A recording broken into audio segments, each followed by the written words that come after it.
Hey, how's everyone doing? Hi, Mark. Hi, Mary. Hi, everybody in the audience. Good to see everybody. Good to see you, Mary. Good to see you also. Yeah, we I don't know. I was watching another YouTube channel and then caught the time and I said, "Whoops, I got to get over here." Hey, Pyro. Oh, Pyro. Hey, how you doing? Sandra. Let me see. Oh, Gary. Let's see who else is in here. Robert, good to see you. Sharon, boy, I feel like what's her name from Romper Room, but yeah. So how's it going? Me or them? You? Oh, I'm doing fine. I'm still above ground, so I guess that's a good thing. That's always a good thing. Always a good thing. Yep. So I know we were talking about an article that has been popping up all over Twitter, aka X, and Facebook, and so on. And I think it's a good topic of conversation that our crowd may be interested in also. And you go ahead and introduce what that. Oh, okay. So, yeah, the story coming out this week, and I guess it may have first. Well, I don't know if it was. I know that President Trump has done an executive order ordering all of the federal agencies to release any information they have on UFOs, UAPs, alien life forms to the public. But then Cash Patel was on with Sean Hannity. Sean Hannity, thank you, this week, and he talked about it. Now he would not answer the question about whether they had biological life forms or biological anything biological from an alien life form, but he did say that they apparently he went as far as saying that there was evidence there were some sort of life form that wasn't human. I think that's about as far as it went. Most of the stories I've seen have referenced something on the order of some kind of reptilian, which, you know, for years and years and years, there's been stories of people seeing reptilians in numerous places. I know you had mentioned earlier when we were talking privately about them being underground. I've heard of them being seen coming from sewers and different man-made underground sources as well. And so yeah, you know, I had pulled up a few things that we can talk about, articles, and then you know, let the audience pop in with any questions they've had or might have about what they think it might be. At this point, we're kind of speculating because the story isn't actually out yet. So, Yeah, and from what I hear, that's supposed to come out sometime this week, hopefully. Right. Hopefully, yeah. Soon, anyway. I think the reference I heard was that Cash Patel had said that it would be released soon. And that President Trump had said that there were going to be some things that were very interesting, which leaves it pretty open-ended. Yes, it does. Hi, Patty. Patty, good to see you. And I apologize. Some of these folks that come in here, you know, I've seen them, but I don't really like Leonard Athos. I think I've seen that before, but I'm not sure I know him. Mickey Richards, same thing. And so hi to everybody. I'm not leaving anybody out. It's just that some of you folks I may not be as familiar with. Yeah. Mickey says that South Carolina is a hot spot for lizard-like beings. And I do recall, you know, watching, you know, different broadcasts and so on, where witnesses have come out saying that they saw a lizard man coming out, or their vehicle getting attacked by a large lizard type creature. And, so, okay, if these or if these aliens, UFO, UAP critters, whatever they are, if they are intelligent, why are they acting so savagely? And, like the one report where something came after this woman's car, and there were huge bite marks and claw marks, in her car. It's what makes me wonder, are they intelligent? Are they doing that on purpose? Yeah, all good questions. I think, well, and I want to save this for a little bit for later, but just as a teaser, I guess we'll maybe pop over and just take a quick look at Revelation chapter 6 at some point, as well as some of the references in the Bible to people being deceived. I have a question about whether or not a lot of this to do with aliens, whether they're, I'm not saying they're not real, but I'm saying I want to ask the question and get other people's opinion. That's all it is, because it's just a thought of mine. Could this be things that Satan is throwing up as confusion, to confuse people, to deceive people, to draw people away from their faith? So anyway, that's kind of something we can touch on maybe a little bit later. Yeah. And that's entirely possible also. Anything is possible. Mm-hmm. Because I know one of the statements that was in one of the articles, and no, it was in more than one article that I had read. It was in quite a few, how there was a private meeting between a bunch of pastors, Christian pastors, and White House officials, where they disclosed this first to the Christian pastors. And the pastors were sworn to secrecy about it, apparently.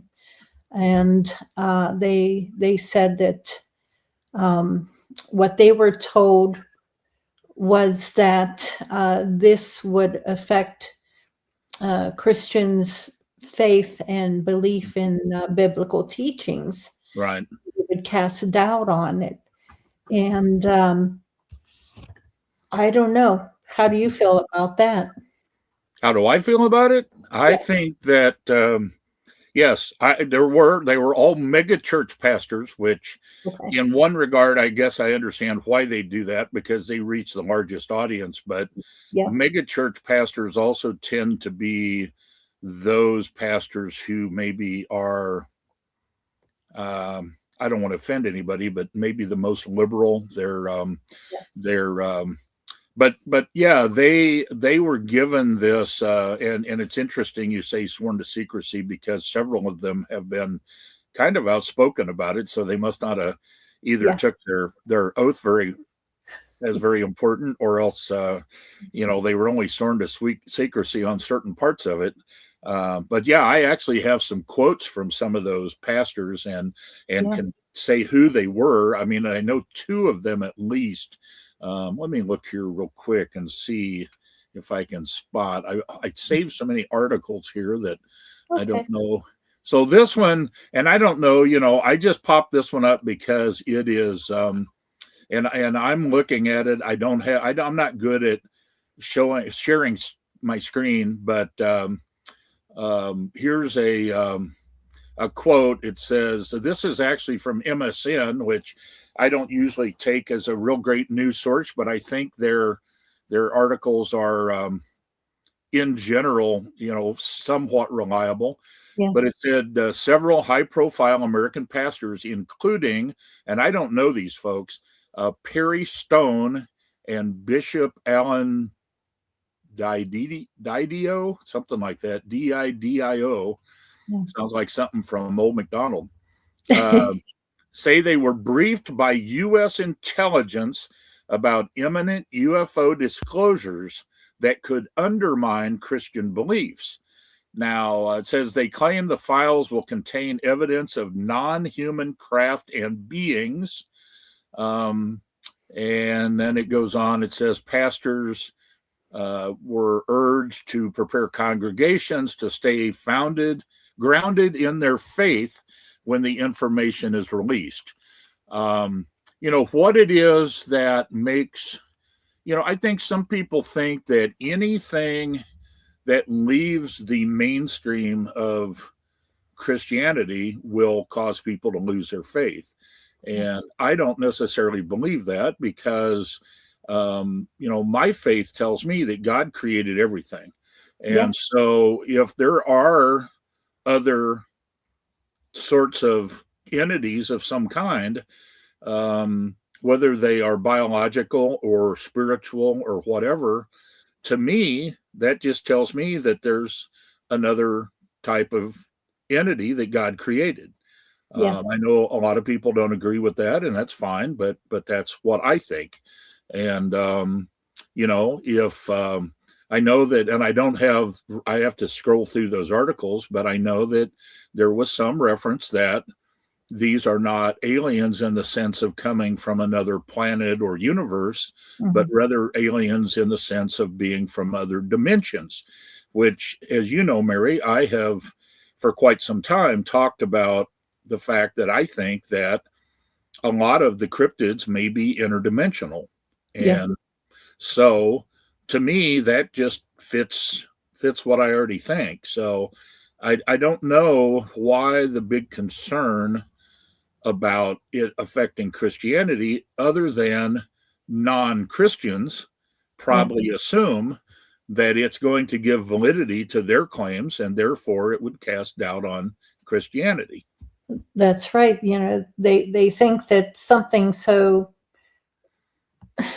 like that, would easily corrupt Christians' faith and make us lose our faith. No, absolutely no. And Gary put that up. I just saw that, and that's actually one of the verses that I have pulled aside that I was going to have us talk about here after a while. Is the false prophets coming forth in Christians, and also that there are that there will be deception. Actually, the one verse says that God will send a strong delusion to those who are not in the faith, and so it's being that part of it would be on purpose that that God will send a delusion for those people that have not yet come to the truth or come to faith in Christ, and that delusion will be used to draw or to cause them to then not believe the truth, which seems a little odd. But I think, there's also verses in the Bible that say that, I know there is, in one spot that says that God will only strive with man for so long. And that there comes a point where he gets tired of striving and he just kind of gives up on those that haven't accepted the truth yet. And I think we're getting closer and closer to that all the time. No, I absolutely agree. I've had the feeling for the past 10 years that I kept saying, God is getting pissed. He is absolutely pissed at what is going on. And it's building up and building up. And it's coming soon. Yeah, it says in the end times it'll be as in the days of Noah. Yeah. Well, we know he was very upset in the days of Noah. He destroyed the entire earth, and basically he's going to do it again.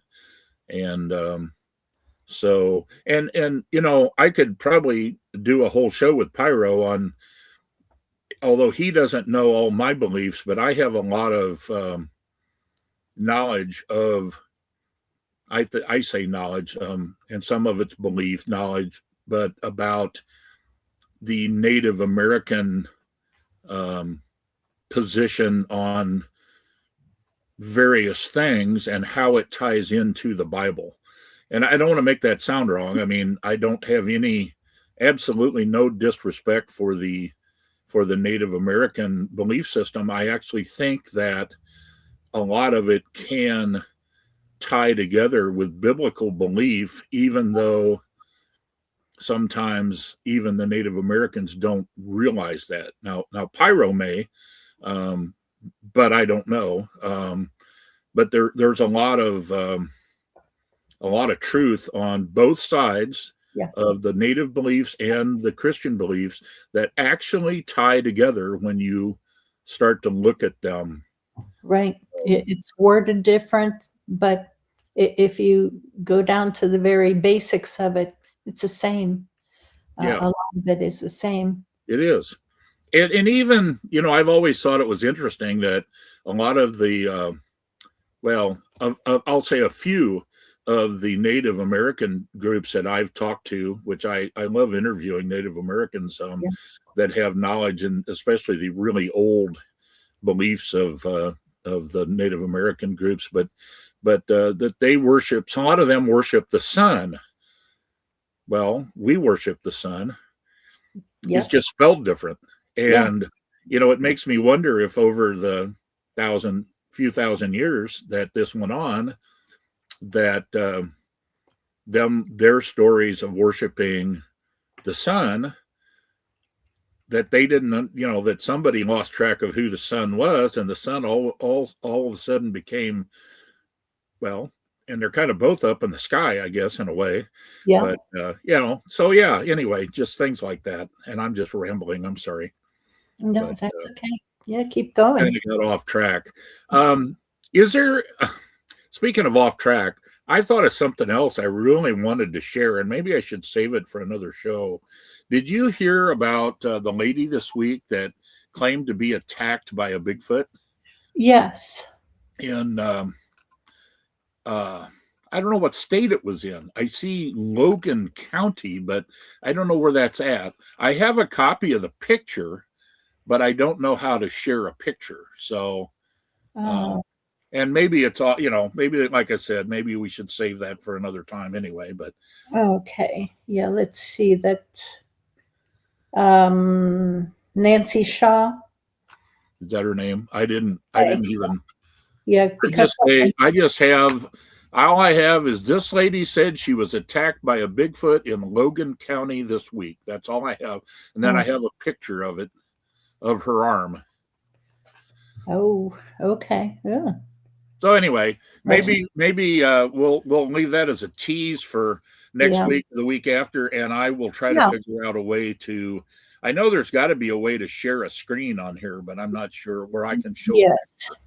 But I don't know how, so. Yeah, I know that I can. I'm not sure how guests are able to. I truly. Oh, okay.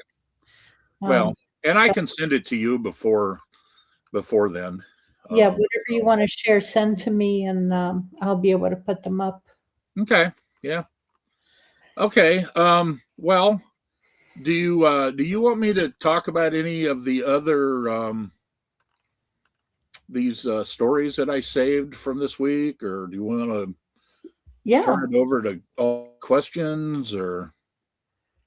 Yeah. Well, the UFO thing. Okay. Yeah, I think there's a little bit more that we can. Yeah. So this, and again, I'm not familiar. I didn't get a chance to look up who he is, but Perry Stone is apparently one of the mega church pastors. And it said here, according to Stone, a small group of pastors with large followings met with individuals tied to the U.S. intelligence in a confidential setting. Discussions reportedly covered reptilian entities, non-human material, and a propaganda plan ahead of disclosure. Evangelist Tony Merkel, and I have heard that name, again, don't know him, know much about him. He's from Pennsylvania. Okay. Originally, but he moved down to Tennessee. Okay. Yeah. Says he corroborated the account, saying he's been in contact with Christians in the intelligence operation tasked with preparing the faith community for coming revelations. Then it says on February 19th, so this is back a ways, Presidential Trump ordered the Pentagon and other agencies to release all UFO and alien life files, with initial releases expected very soon. Yeah. Kesh Patel confirmed interagency process is underway to make the information public. Trump has said that disclosures will include content that is very interesting to the public, intensifying speculation and concern among religious leaders. And so back to what we talked about early. Oh, and Patty's commenting on how nice your hair looks. We don't want to miss that. So back to what we had talked about a little bit earlier is, I'd like to know from those folks in the audience whether you are or are not Christian, and you don't feel pressured to answer that part of it if you don't want to. If you want to say I am or I'm not, that's fine.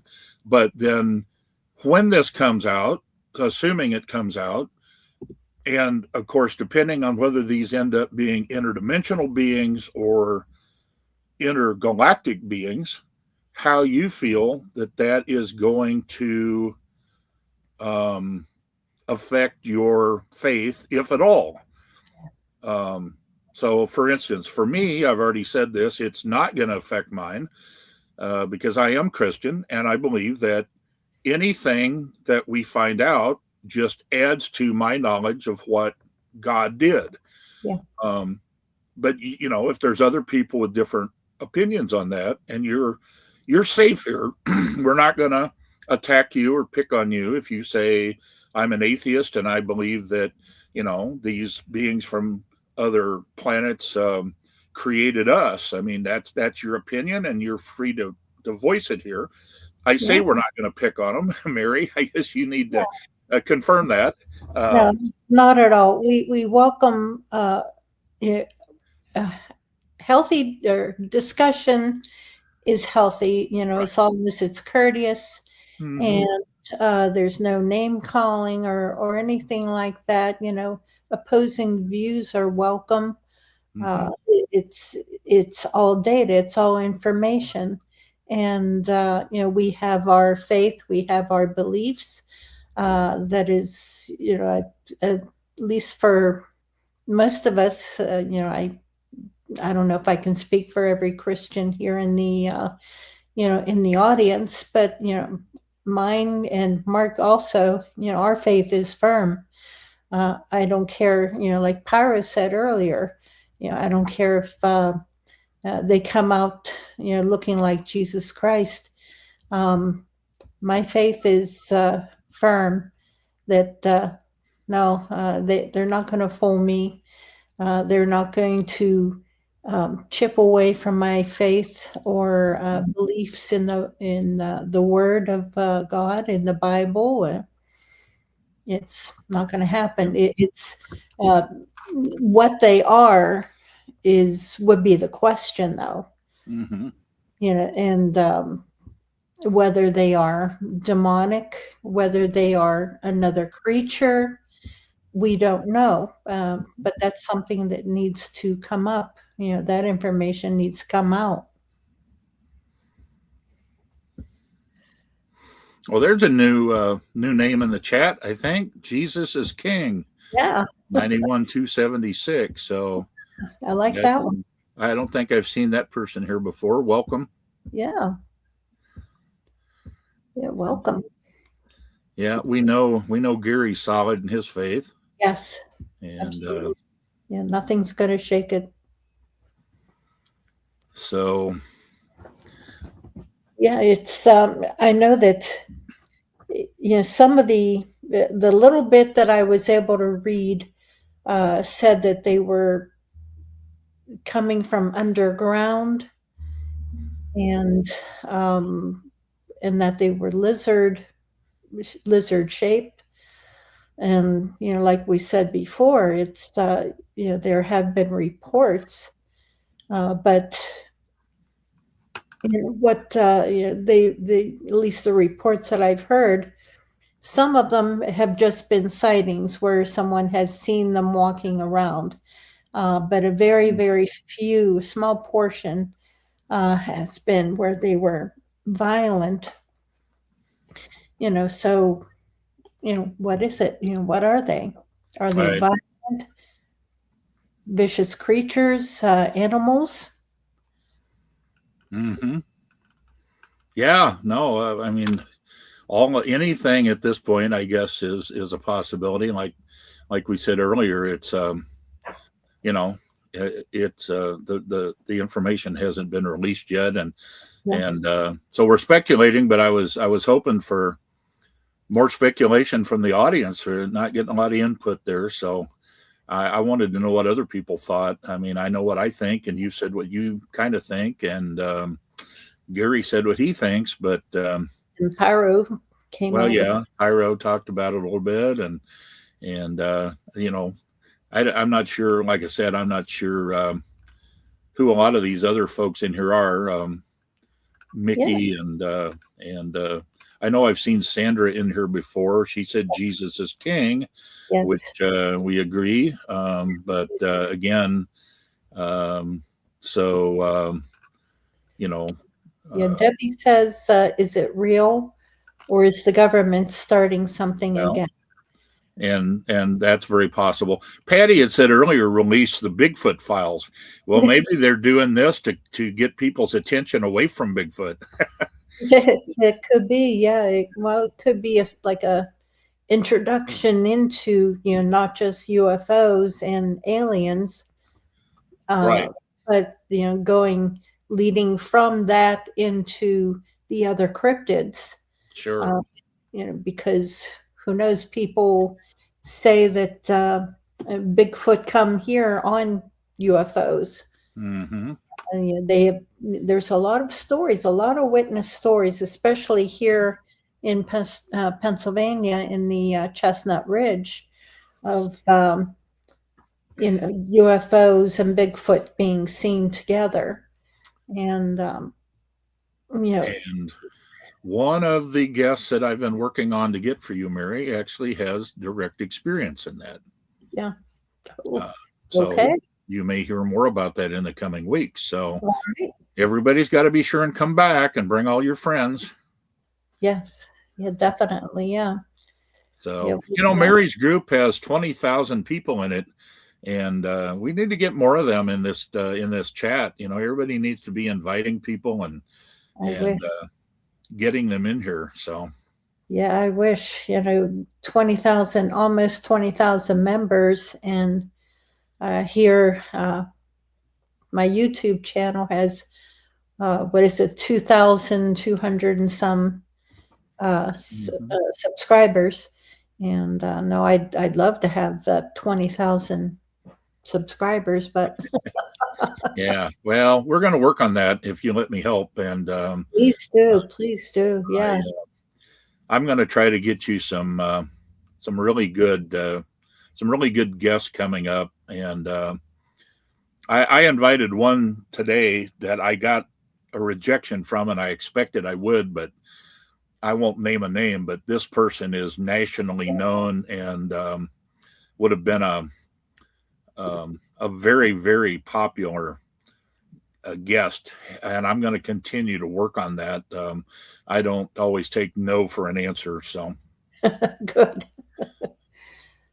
Yeah, I'm not very, every so often I'll ask someone, to come on the show. I'm not real dedicated at it, which may be a problem, uh, asking for guests to come on.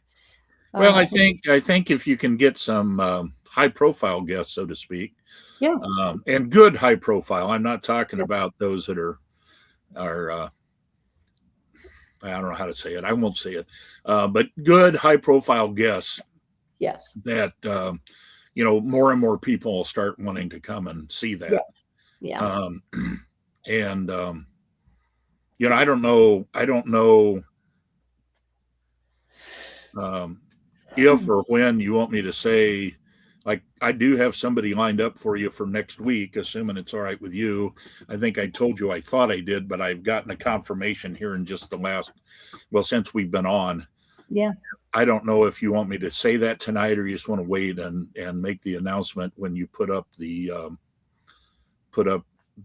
show for next week. But that's is it a firm yes that they will? Appears to be.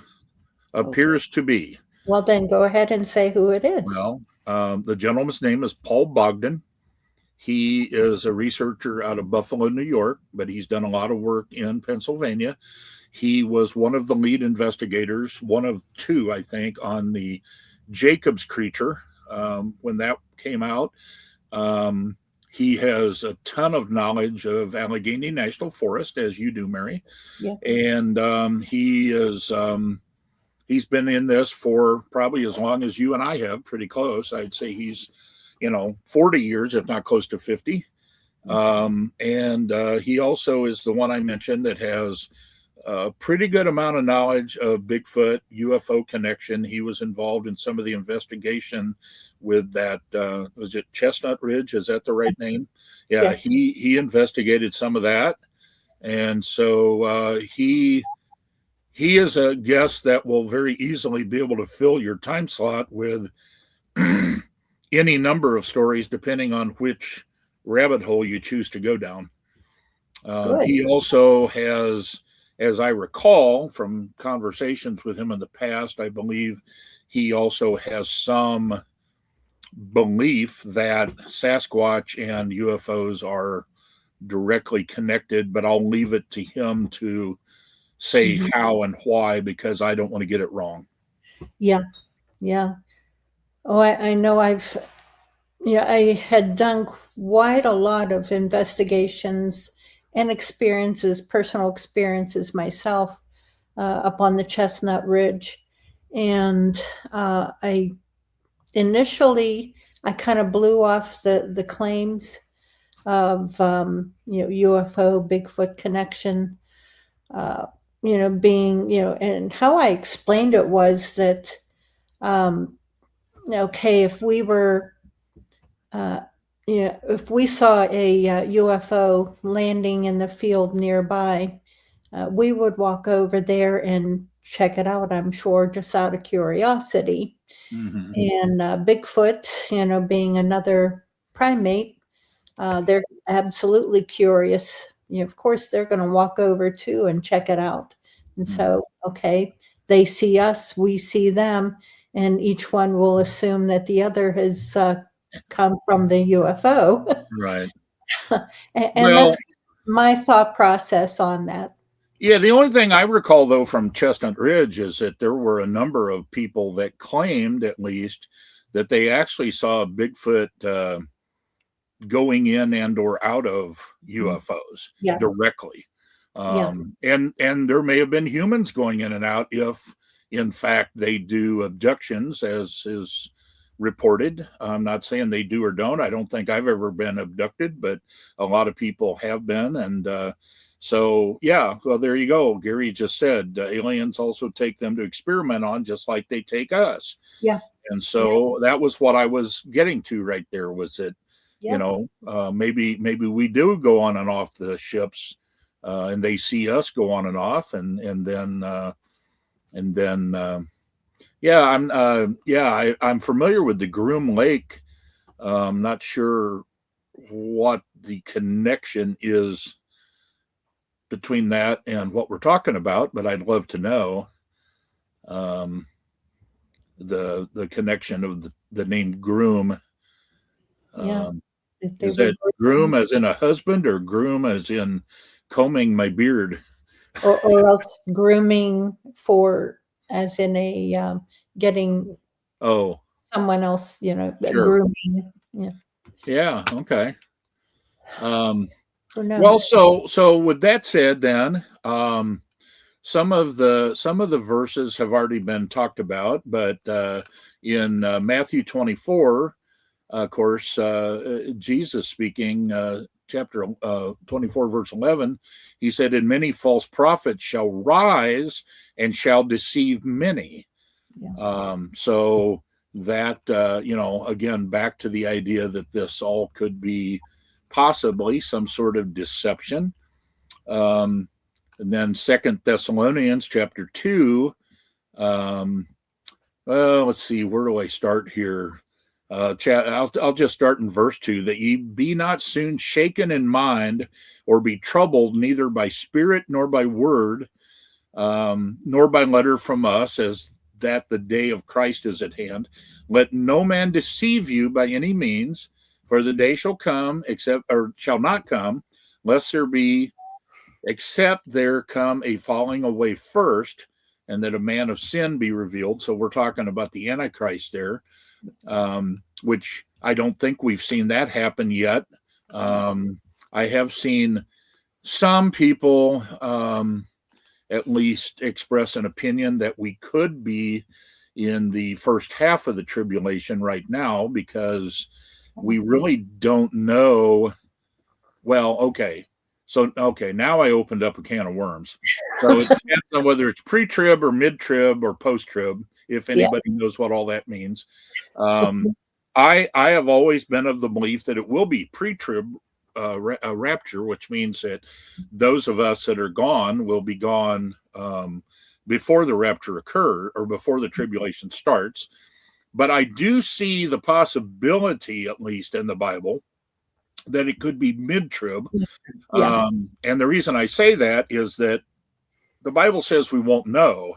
And we could be in the first half of the tribulation and not know it, and then be raptured out at the middle. We've got to be out by the middle, though, because otherwise we would know. Because if we hit the middle of the tribulation and the Antichrist is revealed, at that point we would know there's 3.5 years left. So till Christ returns. So I don't see how it can possibly be post-tribulation, because that would make a verse in the Bible be not true, which isn't possible. It's all true. So we have to be out of here before we know that the tribulation, or that the return of Christ, or when it's going to happen. So that to me means it's either got to be before the tribulation or mid-tribulation. I'm the same way. It's of the same mind. It's either going to be pre-trib or mid. Right. We just don't know, and we'll find out eventually. Sure. But the Antichrist isn't here yet. Big well, A. He may be among us, but he hasn't been revealed. Right.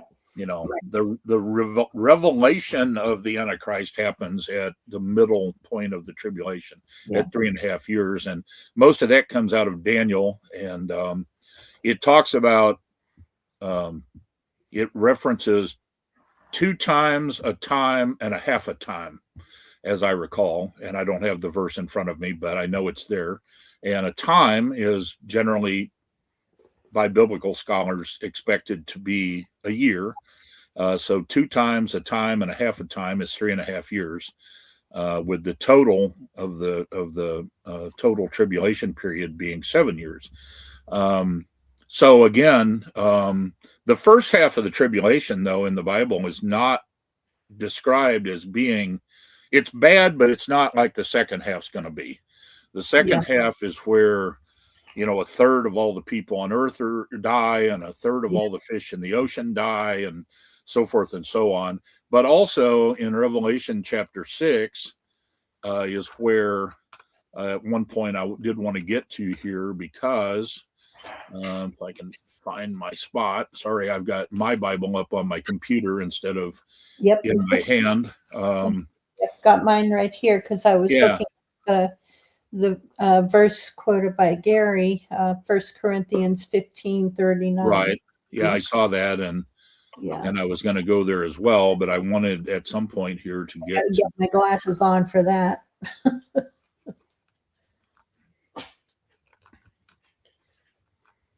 Well, I'll let you do that one then, and then I'll get to this other one here in a minute.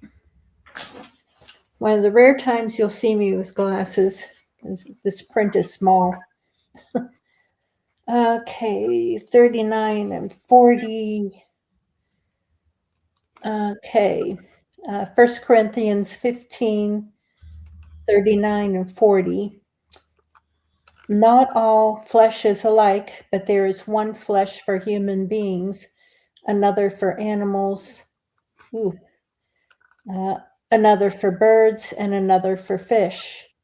There are both heavenly bodies and earthly bodies, but the glory of the heavenly is one thing, and that of the earthly is another. Mhm. Interesting, Gary.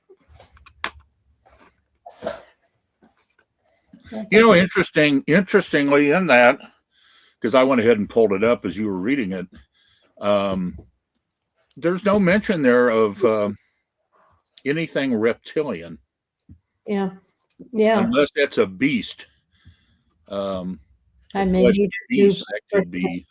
Well, at least in mine, I'm looking at King James, but it says there's a flesh of men, flesh of beast, another of fishes, another of birds.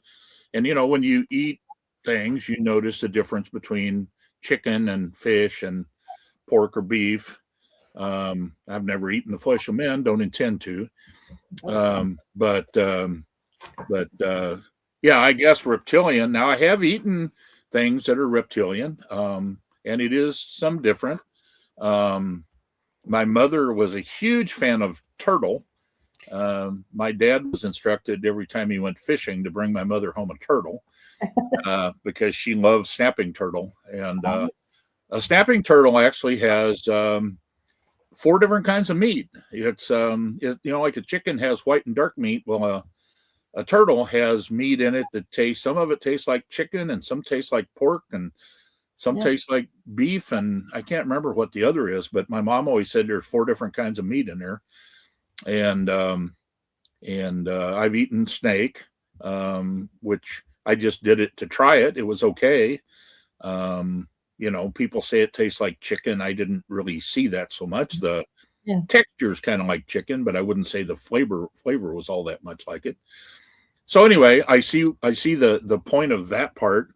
And then I guess his maybe main reference was to that about being some is earthly and some is not earthly. Yeah. Right. I mean, so, and again, the question then becomes, does that mean that it's from another planet, or does it just mean it's from another dimension?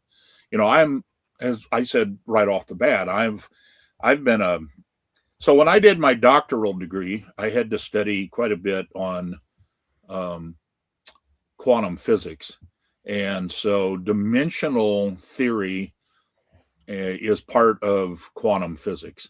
And when I studied that, it started to click. Things started like, oh, well, that can explain a lot of things when it comes to cryptids and or Bigfoot. And that's all it was. It just started to click. But the point being, I think biblically there are interdimensional beings definitely in the Bible. Yes. I don't find necessarily things referenced from other planets or dimensions. Now, there's a verse that talks about that God has many sheep and many pastures. And I've seen people, I don't remember where that is exactly. I'm really good at remembering verses and not remembering where they're at. But anyway, that I've heard that verse used quite a bit by people that believes in aliens from other planets, that God said he has many sheep and many pastures. And they take that to mean that means he's got other people or other entities of some kind on other planets. I'll just go ahead and say right now, one of the problems I have with aliens being sentient in the sense that they have a mind and a soul is that how then do they get saved, or have they not been given the opportunity to be saved? Because Christ came to earth for us. Did Christ go to their planet for them also? I don't know. I guess it's possible, but I don't find anything in the Bible that says that happened. Right. Yeah, we don't. Okay, I did a quick search. That verse that you were talking about, many sheep, many pastures, that's John 10, verse 16. Okay. I have other sheep that are not of this fold. I must bring them also, and they will listen to my voice. So there will be one flock, one shepherd. Okay. So, So does that mean many sheep? Many sheep as in on other planets, or just many sheep as in scattered around the world? yeah, Because at the time that was written, it was written to the people right there in Israel, and were those other pastures just other places on earth, meaning that the gospel had to be shared around the world, and that then that would be used to bring them all together. right. So Now, again, it brings additional questions. Everything we do seems to open up. We get into this field to answer questions, and it seems like all we do is create more. more, yeah. Now, there's another Bible verse in the Old Testament, Ezekiel 34:11 through 16. Now, this just paraphrases it.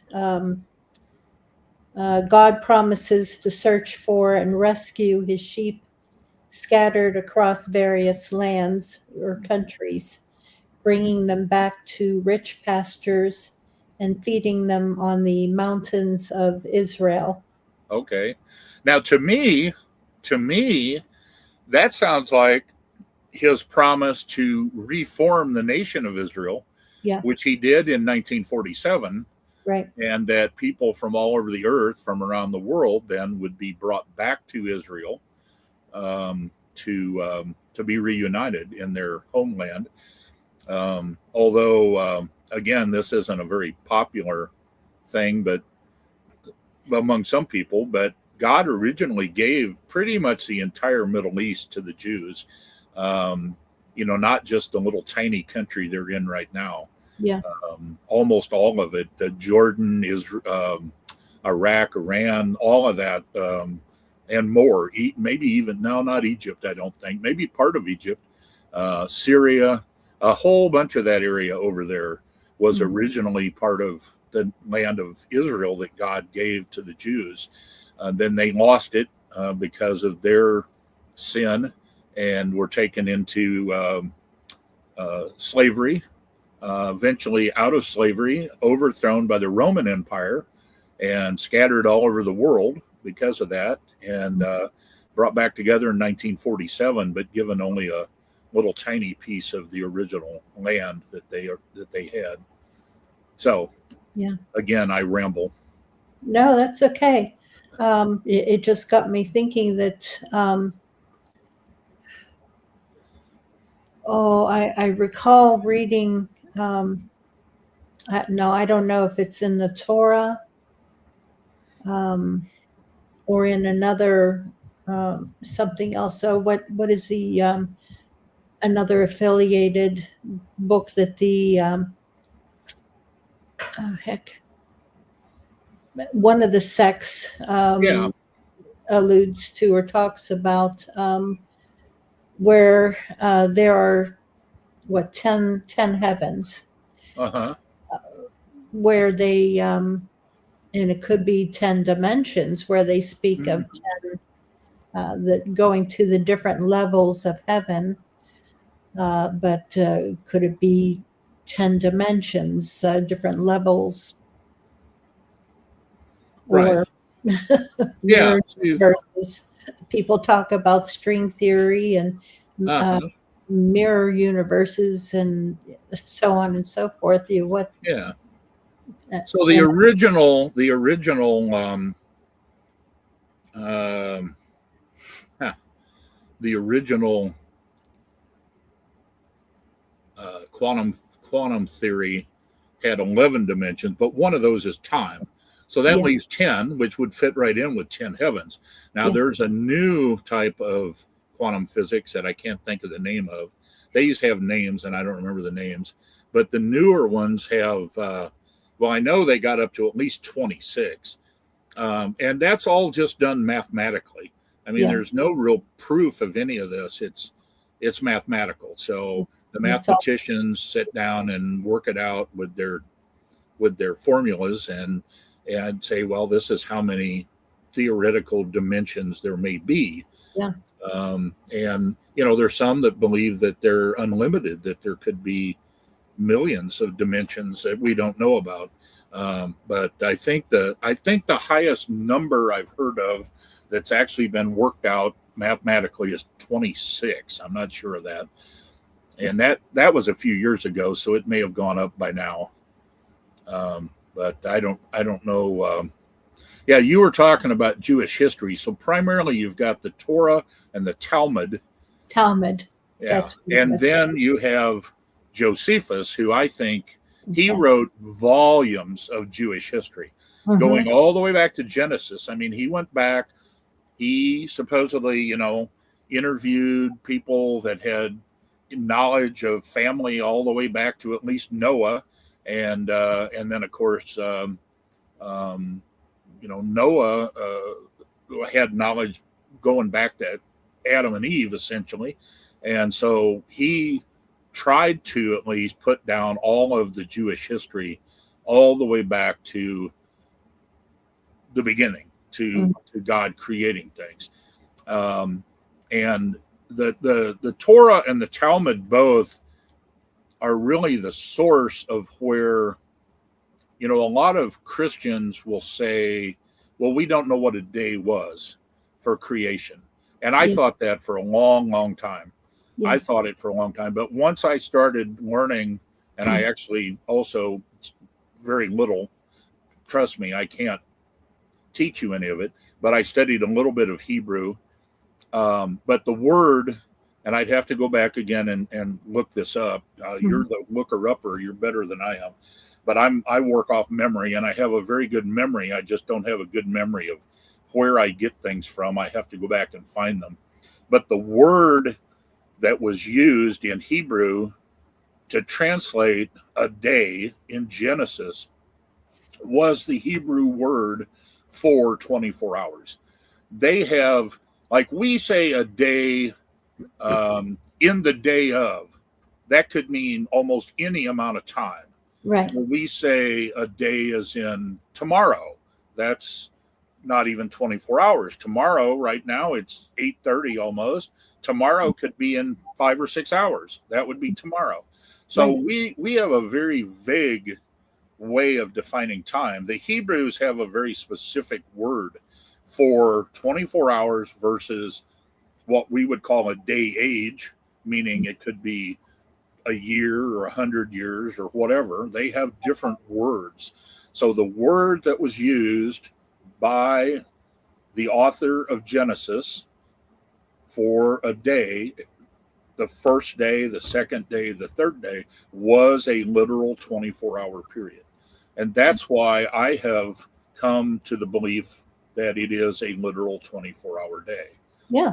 And not there's this theory of that there was thousands of years between each day. Right. Well, there's a number of problems with that. One being that light was created the day after plants and trees and everything. Well, plants and trees could live a day without any light, but they're not going to live thousands of years without any light. Yeah, true. Yeah, Mickey says, hey, Mark, I harvested a timber rattlesnake in Issaquena, a Clemson University experimental forest, and it tasted great. Wow. Yeah. Well, my rattlesnake was a California rattlesnake. I spent a little bit of time back in the 70s in California and had the opportunity to eat a number of wild animals from California, and they all tasted really liberal. I don't know why. Yeah. I know our local gun club, back whenever I lived in Washington County, they would host a wild game dinner one time a year where they Oh, would feature just about anything and everything that was edible. yep. And yeah, I was able to sample some turtle soup. I don't think I ate any snake or rattlesnake, but I did eat turtle soup. Yeah. Yeah. We Wasn't have I'm in Illinois right now, coming to everybody via Starlink. But I grew up here, and the local gun club here that I used to shoot at every week did that. They have still do maybe have a wild game feed every year, and yeah, anybody that goes on a hunting trip brings back some of the meat, whether it's deer or turkey or elk or bison or whatever, yeah, rabbit, everything, squirrel, turtle, yeah, snake, bear, whatever, and whatever. they cook it all up and serve it. And used to be quite a lot of people came to that. Yeah, But Patty, I hate to tell you, but I think that once it was cooked, you would probably find some part of the turtle that you would actually really like. And that being that if you like chicken, you'll like part of the turtle. If you like pork, you'll like part of the turtle. If you like beef, you'll like part of the turtle. And maybe the other part did taste like snake or reptile. I don't remember. Probably the last snapping turtle I ate was I had some after I was grown, but it's probably been at least 40 years ago. So I kind of a little vague on what my memory of the turtle tasted like. It'd be like that story I told last week. It tasted kind of like bald eagle, I think. I'm not sure. Speaking of that, I'll tell you another little story if you want to hear it, Mary. sure. This one's about a fisherman, and this happened. This actually happened down in Louisiana somewhere. And this every week, this guy would come in, and his boat would just be full of fish. And word got out, and the local game warden heard about it. So one week he went down there. He went in his plain clothes, and he spotted this fella when he was getting ready to go out. People had told him who the guy was, and so he went over and he said, "Hey," he said, "I hear you catch a lot of fish." And the guy said, "Oh yeah." He said, "I'll come in with my boat clear full." And so the game warden goes, and of course he didn't tell him he's a game warden. He says, "I'd love to go out with you and see how you catch these fish because I love to fish." So the guy says, "Okay, sure, jump in." So the game warden gets in the boat and they motor out several miles, and the guy kills the motor in a certain spot and reaches down into his seat and he pulls out a quarter stick of dynamite, flicks a lighter and lights that dynamite and throws it out in the water. Pretty quick, boom, and all these fish start coming up. This old boy starts netting them and dumping them in the boat. So about that time, the game warden pulls out his wallet and shows him his badge, and he says, "I'm a game warden." He said, "I might have to arrest you." The old boy reached under his seat, pulled out another quarter stick of dynamite, lit it, handed it to that game warden, said, "Now you going to fish or you going to talk?"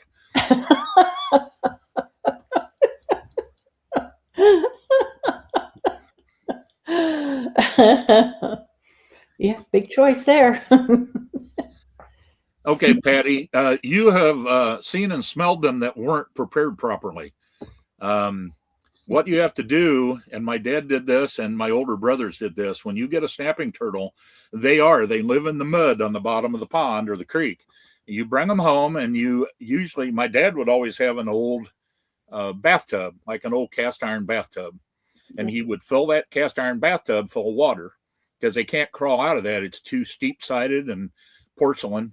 And he'd put them in there, and he would fill that with fresh water, and he would leave them in there for 2 or 3 days. And every day he'd go out and drain the water and get all the sludge out of the bottom and then refill it. And after about 3 days of doing that, the snapping turtle has cleaned its system out, so to speak, and then they don't smell like the bottom of the pond anymore. So anyway, Makes I didn't sense. put that in earlier, but that's part of preparing a snapping turtle. Hi, Yeah, Dizzle. yeah. When was it? About 20 some years ago. I was in Quebec, and the person I was with took me to a restaurant that served frog's legs. Mm-hmm. And so that was the first and only time that I've had frog's legs. Well, it tasted like the bottom of a pond. It was pretty nasty. So, Yeah. but people keep saying how good they are and so on. I said, oh, these weren't. Yeah. Well, and there's not much you can do with frogs because they usually you kill them when you catch them, because we used to gig frogs. And all I can say for frogs is that when we wanted frogs, if we were going to eat frog legs, we didn't get them out of something that was real muddy. We would go to a clean body of water. And that's true too. Pop said soak them in salt water. That's definitely true. That will help a lot. But we would try to get them out of a lake that was fairly clean to begin with, and that's good too. I mean, if you catch them out of an old muddy, slimy creek bottom, they're definitely very, very muddy tasting. Almost all animals are that way. They taste like what they eat. Yeah. I don't want to gross anybody out, but when I lived in Alaska for quite a few years, about 20 years, I had the opportunity to eat a variety of bear meat. And bears that live out in the wild are pretty decent tasting. But if you get a bear, I'll just put it this way. If you get a bear that's been in town and it's been eating out of garbage cans, Yeah. you might think about when you had young children what you put in the garbage, because bears seem to be especially attracted to that particular smell and flavor. If they've been eating what comes out of your child, it makes the meat not taste so good. So the same way, in other words, people.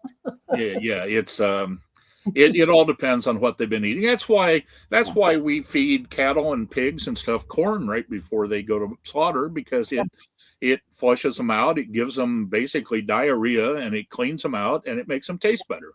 Yep. So now I hadn't heard about the baking soda. That's interesting. I'll have to try that sometime. I've always done salt though on any kind of wild meat. Interesting. Okay, dishes old bear meat's tricky. Okay. Yeah. I never processed any of it myself. I ate what other people cook, so I figured if they killed me, it'd be their fault. Yes. So yeah, same here. Most bear meat ends up, that I have been around anyway, ended up going into some kind of sausage. Makes pretty good sausage. You mix it with pork fat and grind it up, and makes good sausage. But I have eaten some of the roasts directly. Backstrap, can be eaten directly, without grinding it up. But most of bear is pretty tough to begin with. So anyway, I think we've gotten quite a ways off of our topic tonight, but we didn't have a lot of discussion. So I'm going to go back here a minute. Let me pull something else up that's more on topic. Yeah. And if I can find it here, let me find where it's at. I think I know about where it's at. Yeah, I think maybe next time we're talking about this, I should try to get Forrest on, the lady who is on Creek Devil. Yeah, she's Jewish and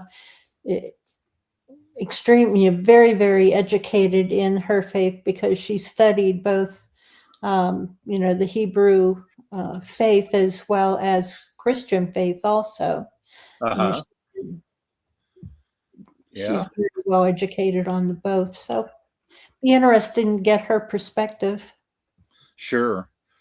Yeah, all of that is good to watch with. So I will just say that I think that we're headed into Revelation. Where we're at, I'm not sure.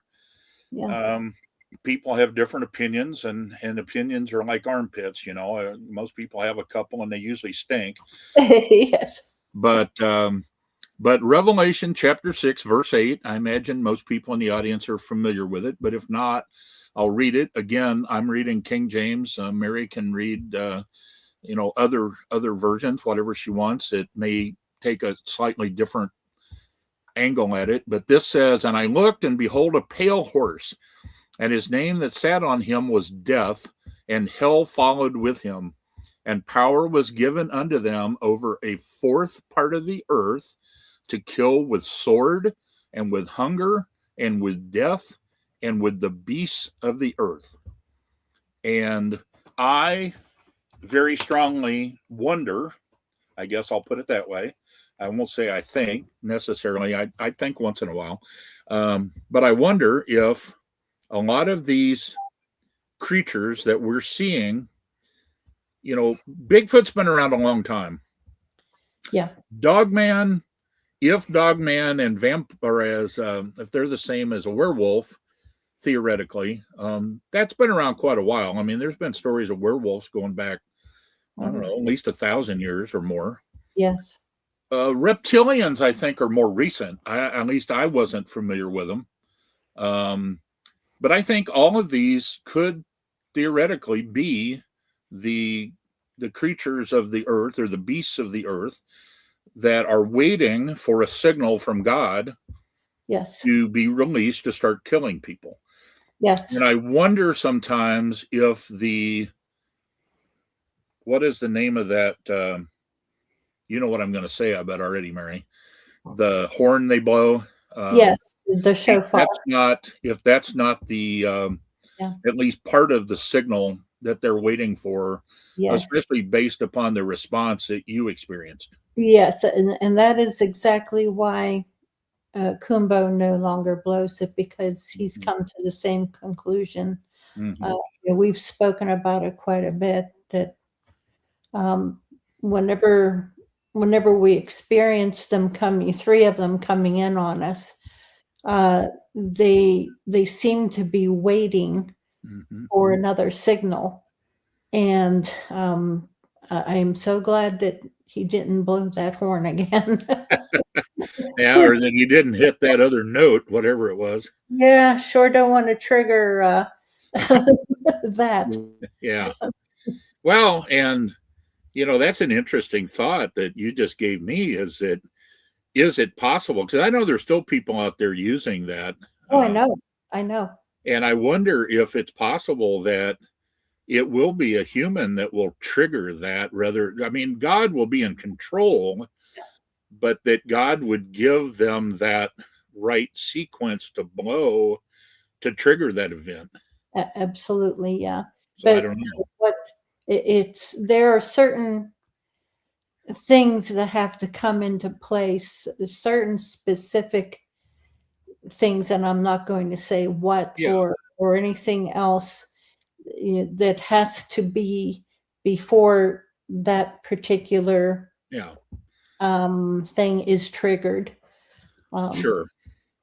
Well, and without getting into a lot of detail, I actually did some reading this afternoon as well on the status of the Temple Mount. I assume that's part of what you're talking about, maybe. The Temple Mount and the red heifer and all of that. Yeah. That all has to happen, I think.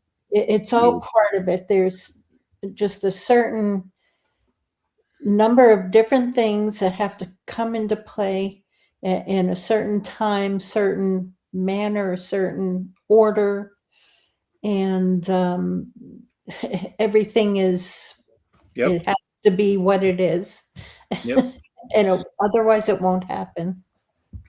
Yeah, and the Shizzle was talking about all be revealed upon due time. And, we've kind of got off. What we started on tonight, the Shizzle, was the article that was put out about the government releasing some information coming up on potential UFO, UAP, alien life forms. And we were asking earlier, and since a number of people have joined us, Skidder, I think, came on, the Shizzle came on.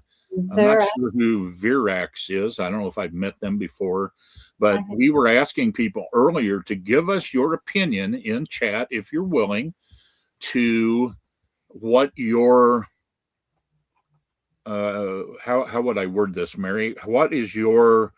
How will your faith, if you're a Christian, how will a revelation of an alien life form, for instance, affect your faith? And if you're not a Christian, how will it affect your belief system? And that was something we were asking folks to share with us earlier, and a few did, but there have been a number of new people come on, so Yeah, I I'm should curious. Yeah, but reiterate that. yeah, curious as to what these other people will say. Yeah, and Jeff came on. I'm scrolling back here and see if anybody else that Yeah. I see is new. Maybe that's it. Jeff and Skidder and Patrick's been on a while, I think. Something else crossed my mind there I was thinking of. Now it went away that quick. Same here. I thought of something that I had read. Doggone, and Okay. short-term memories. Virac said basically what I said earlier, that God created all life, everything. So with that said, Virac, since you've said that, what do you think? Okay. Boy, something's going on tonight. I think the devil's trying to keep me from keeping a thought in my head. It's like one pops in and it pops right back out. Yeah, because I saw the comment by, and that's another new one, I think, KH76, angels and fallen angels are aliens, in my opinion. So do you think they're aliens as in from another universe or from another dimension? Because biblically, it sort of talks about them being from another dimension. Yeah, it's very possible. Okay, no matter what religion you are, faith is faith, unbreakable to the Creator, aka God. Your relationship should not be broken due to possible other life forms. Mm-hmm. We have had other life forms here for centuries. Yes, correct, Shizzle. Yeah, many things have also been here for centuries that do not get discussed. Well, throw out what those are and we'll try to talk about them. Cherubim use chariots of fire, aka UFOs. Yes, correct. Okay. Ezekiel's wheel. It seems like there should have been a book written about that. Chariots of Fire sounds like a good title for a book.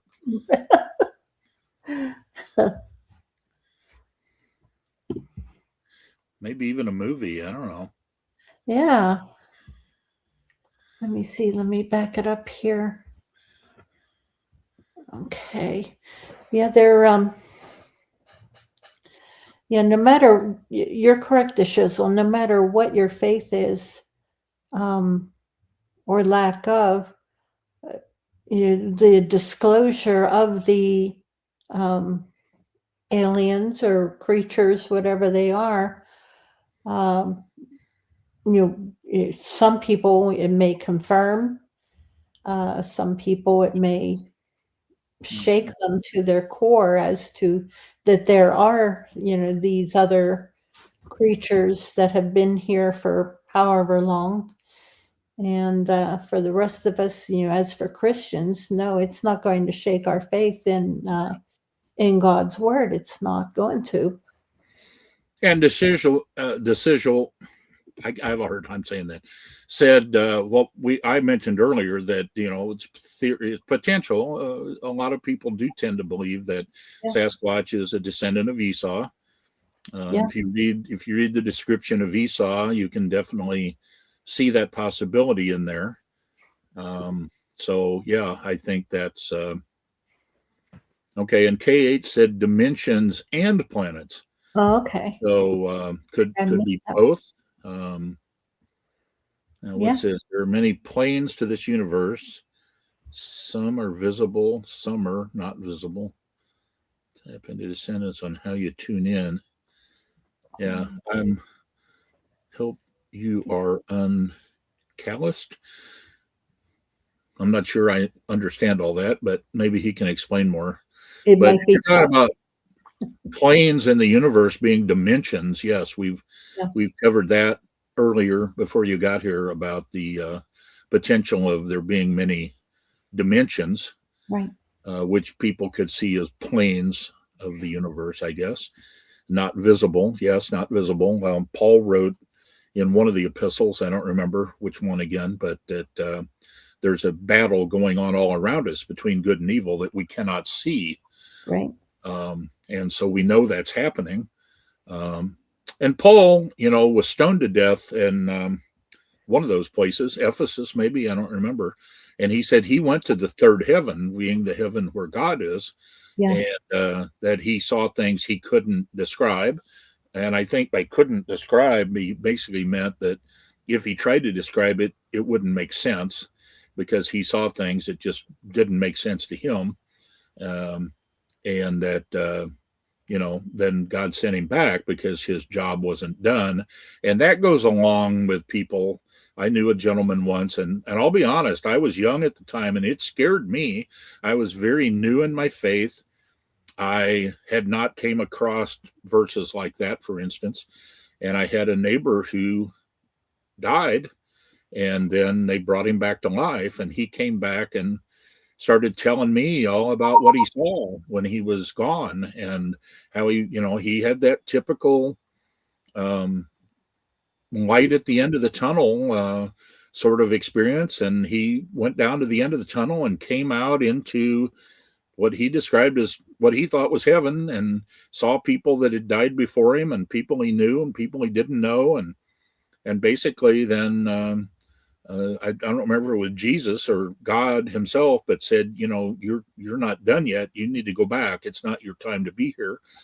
And so they sent him back. And, that's kind of what happened to Paul when you read the Bible. So, but at the time, like I said, that scared me to death because I thought the guy had gone crazy. I didn't believe that people died and then came back. I mean, I knew they did. Yes. My mom actually had that experience, but she didn't go down the tunnel with the light. She just said she was like floating above her own body, and she could hear everything the doctors were saying. But then they brought her back, and she went back into her body, and that's all that happened. And so if I had an idea back then about people having a near-death experience, I guess they call it, that's what I thought it was. I didn't think people actually went to heaven and then came back. But anyway, a lot of people say they do. Somebody told me a while back about a guy who is a Christian, and that is his ministry is to people that have had that experience. And I might remember his name, but I might get it wrong, so I probably shouldn't say it. But anyway. Okay. Lucifer visibly fell from the sky, Right. possibly the planet Satan invaded Earth from. This could be the asteroid belt now. Yeah. Who knows? Anything's possible. Well, and again, I've said this all through this. I can't remember verses, but Satan was actually cast out of heaven by God. And he was, most people don't know this, but he was cast down to earth, where Paul says he still roams about as a roaring lion. Yeah. I don't imagine any of us have ever met him in person. But I always heard that if you did, you'd know it. Well, of course, if you did, you might not live to tell about it. I don't know.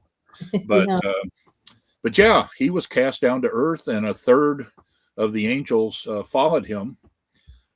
So anyway, go ahead, Mary. You've got some things here you wanted to read, I think.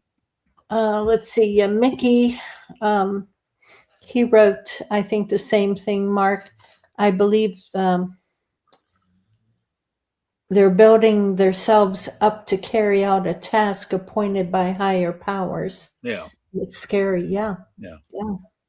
Well, again, I don't say this to come across wrong, but to me, okay, everybody doesn't believe the way I do. I understand that, but I'm saved. Okay. And if you don't know what it means, message me privately and I'll talk to you about it. I don't know that Mary wants to get into it on her show, but I'm saved. I know I'm going to heaven. And to me, it's not scary because I know it's going to happen, but I also know I'm going to be out of here before the worst of it happens. Yeah. And I'm going to get to spend the rest of my eternity in heaven. And so, with that said, I know people find it scary, but if it scares you, you might want to ask yourself why. That's all I'm getting at, I guess. And there is an answer to make it so it's not so scary. And I'm sure Mary would be happy to talk with you about that as well. Absolutely, yeah. Anyone who wants to speak with either myself or Mark, please message us. We can talk to you about it. I will say, not only do I have my cryptid search stuff on Facebook, but my name is Mark Lynch, Lynch, MarkLynch, and it's got my picture only with less beard. So you should be able to pick me out. So if you want to message me directly, go that way, and you can connect with me on my personal Facebook page. And I did pastor a church for a period of time. I am ordained. So I have a little bit of knowledge on how to help folks out. I also spent a fair amount of time doing Christian counseling. And I think Gary actually has a master's, I think, in counseling. And I saw him make the comment one night on a podcast that, counseling is listening. And I get on here, I do a lot of talking, but if you get a hold of me to discuss a problem you have or want to know about what the Bible says about salvation, I can actually listen pretty good as well.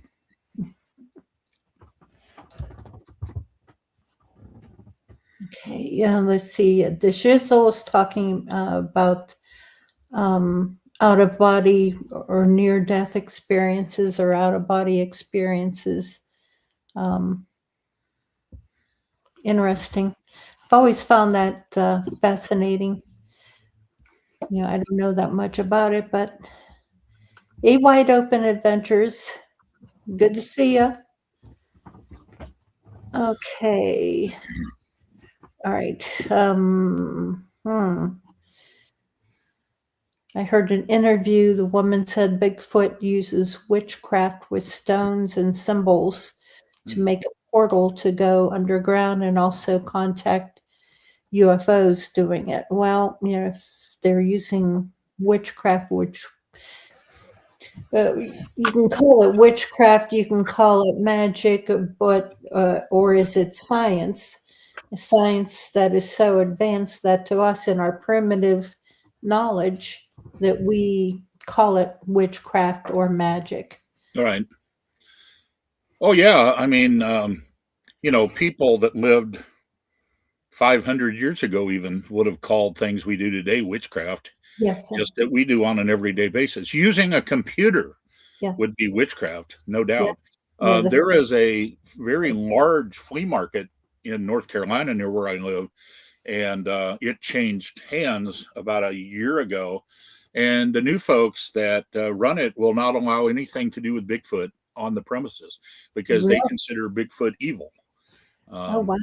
So the people there that were selling Bigfoot items had to quit selling them, at least in the flea market. I still buy some things that I get there because I know the people and I buy them privately through them, but I can't buy them in the flea market anymore. Yeah, I used to do that, but not anymore. Yeah, people have different ideas, and everybody's entitled to their ideas. I don't agree with them all, but I'll throw out one more thing, Mary, if you don't mind. Yeah, go right ahead. I may have mentioned this when I was on before. I don't know. I have. Robert, I'll answer Robert real quick. I live in the Western Tip.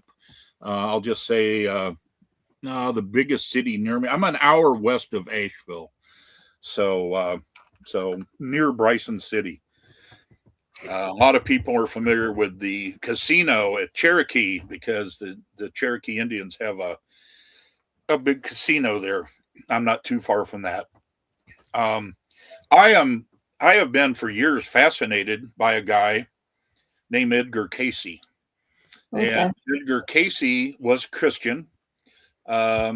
he actually, in his younger days, had thought about going into the ministry. He taught Sunday school classes. He attended church regularly. But later on, when he started having these visions that he had, I guess I'll call them, people call them prophecies or whatever, he primarily did it to help people. And that's why, from that perspective, I think, well, maybe God was in it because he was doing things to help people. But then a lot of the stuff he did actually sounded kind of non-Christian. And even he admitted that. But he did it. Oh, yeah, I know Hendersonville real well. I go there a lot. Anyway, he did that. He did it in a hypnotic state, self-hypnosis. And he didn't know what he said. He would talk in a hypnotic state, and he had a secretary that would write everything down for him. And then when he came out of his trance and woke up, she would tell him what he said. And oftentimes he was, I guess for lack of a better word, almost appalled by the things that he said because they really didn't line up with Christianity.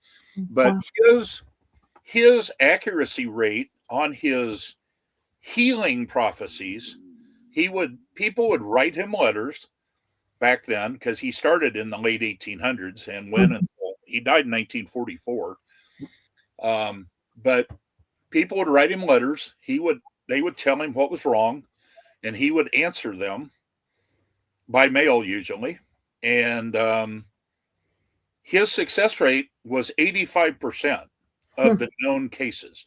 Now, I say 85% because a good number of the people that wrote him passed away before they got his answer back. So we don't know if his answer would have cured them or not, because in the mail back then, it took too long for it to get there.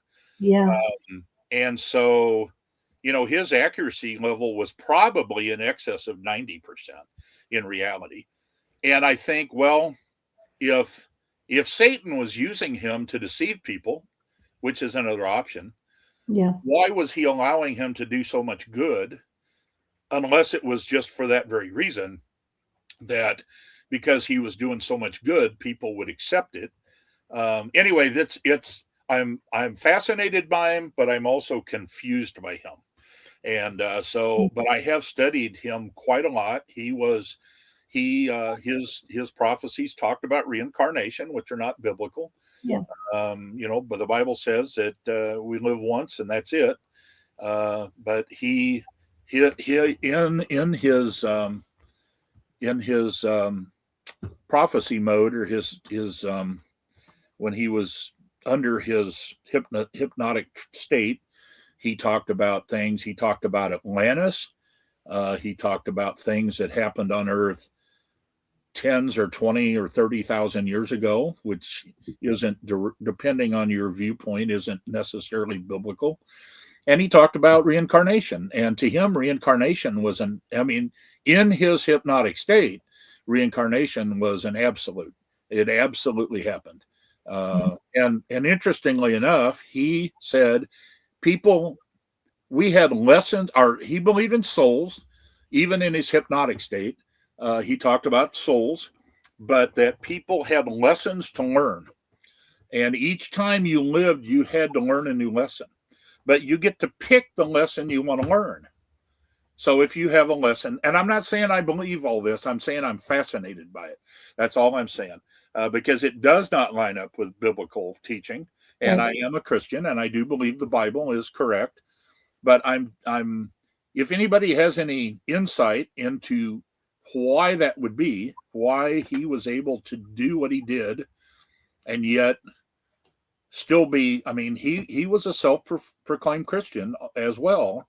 So I'm just perplexed, maybe is the word that I'm trying to think of. So well, it just depends on, was he ascribing that to himself, a talent that he had, or was it from God? Yeah, He actually thought it was from God, at least initially. I don't know if he died thinking that, but initially he did, and he never charged.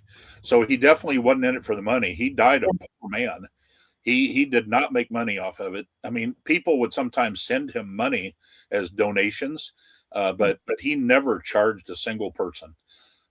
He was a photographer by trade. He only finished 8th grade. But he learned how to do photography, and he lived off his photography income, and only did the prophecy strictly as a means to help people without any charge. So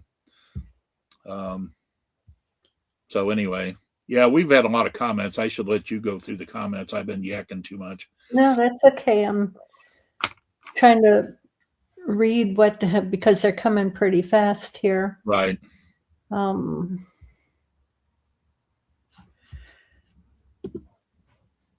Okay. Interesting question. If churches do exorcisms and admit demons are real, why don't they attend people with cryptid problems?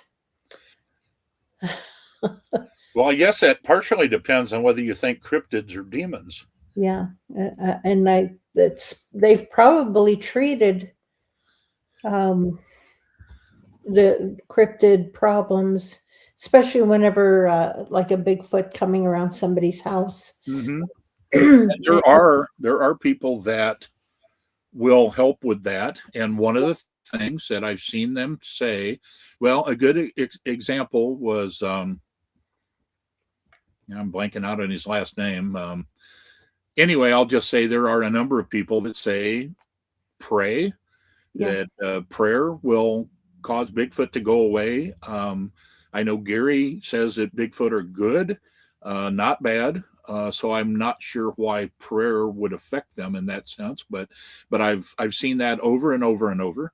And then I've also heard people say that you can take and use a Bible and put a Bible, like if they're coming around a window or something, that you can put a Bible around the window and that'll cause them to stay away, which, if I don't know why that would be there. This is another one of those where, my gosh, there's so many questions, so many more questions. Yeah. Well, yeah. And Gary says they pray just like we do. So I've heard people rebuking them, saying, be gone from me, in the name of Jesus Christ. And I haven't used that. I've hollered at them and they ran away. Right.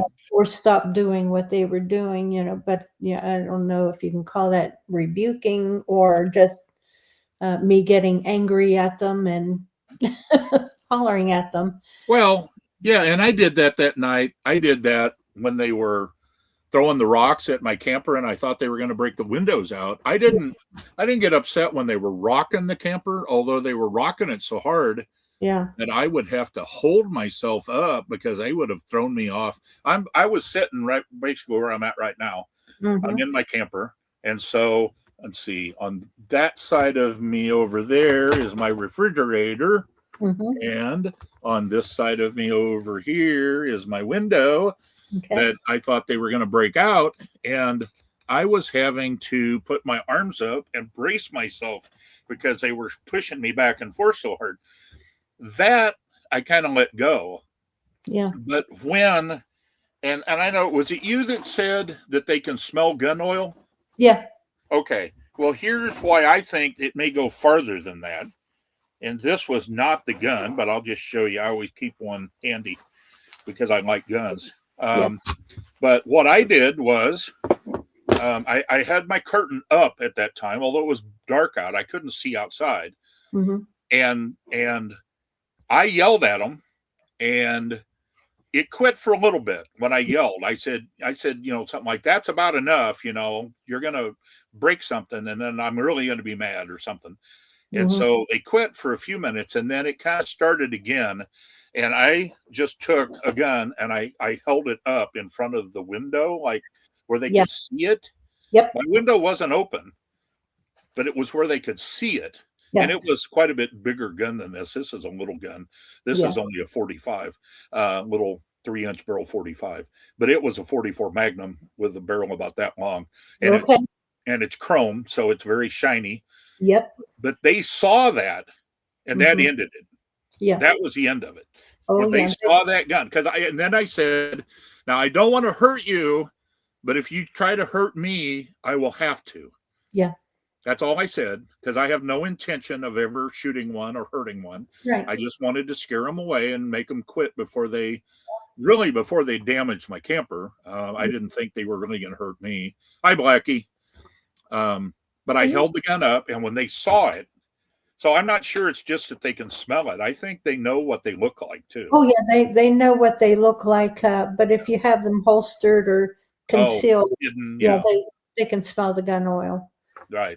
Yep. But yeah, you make it visible. They know very well what they are and what they can do, because they watch us. They watch hunters. Right. So, yeah, they know what a gun can do.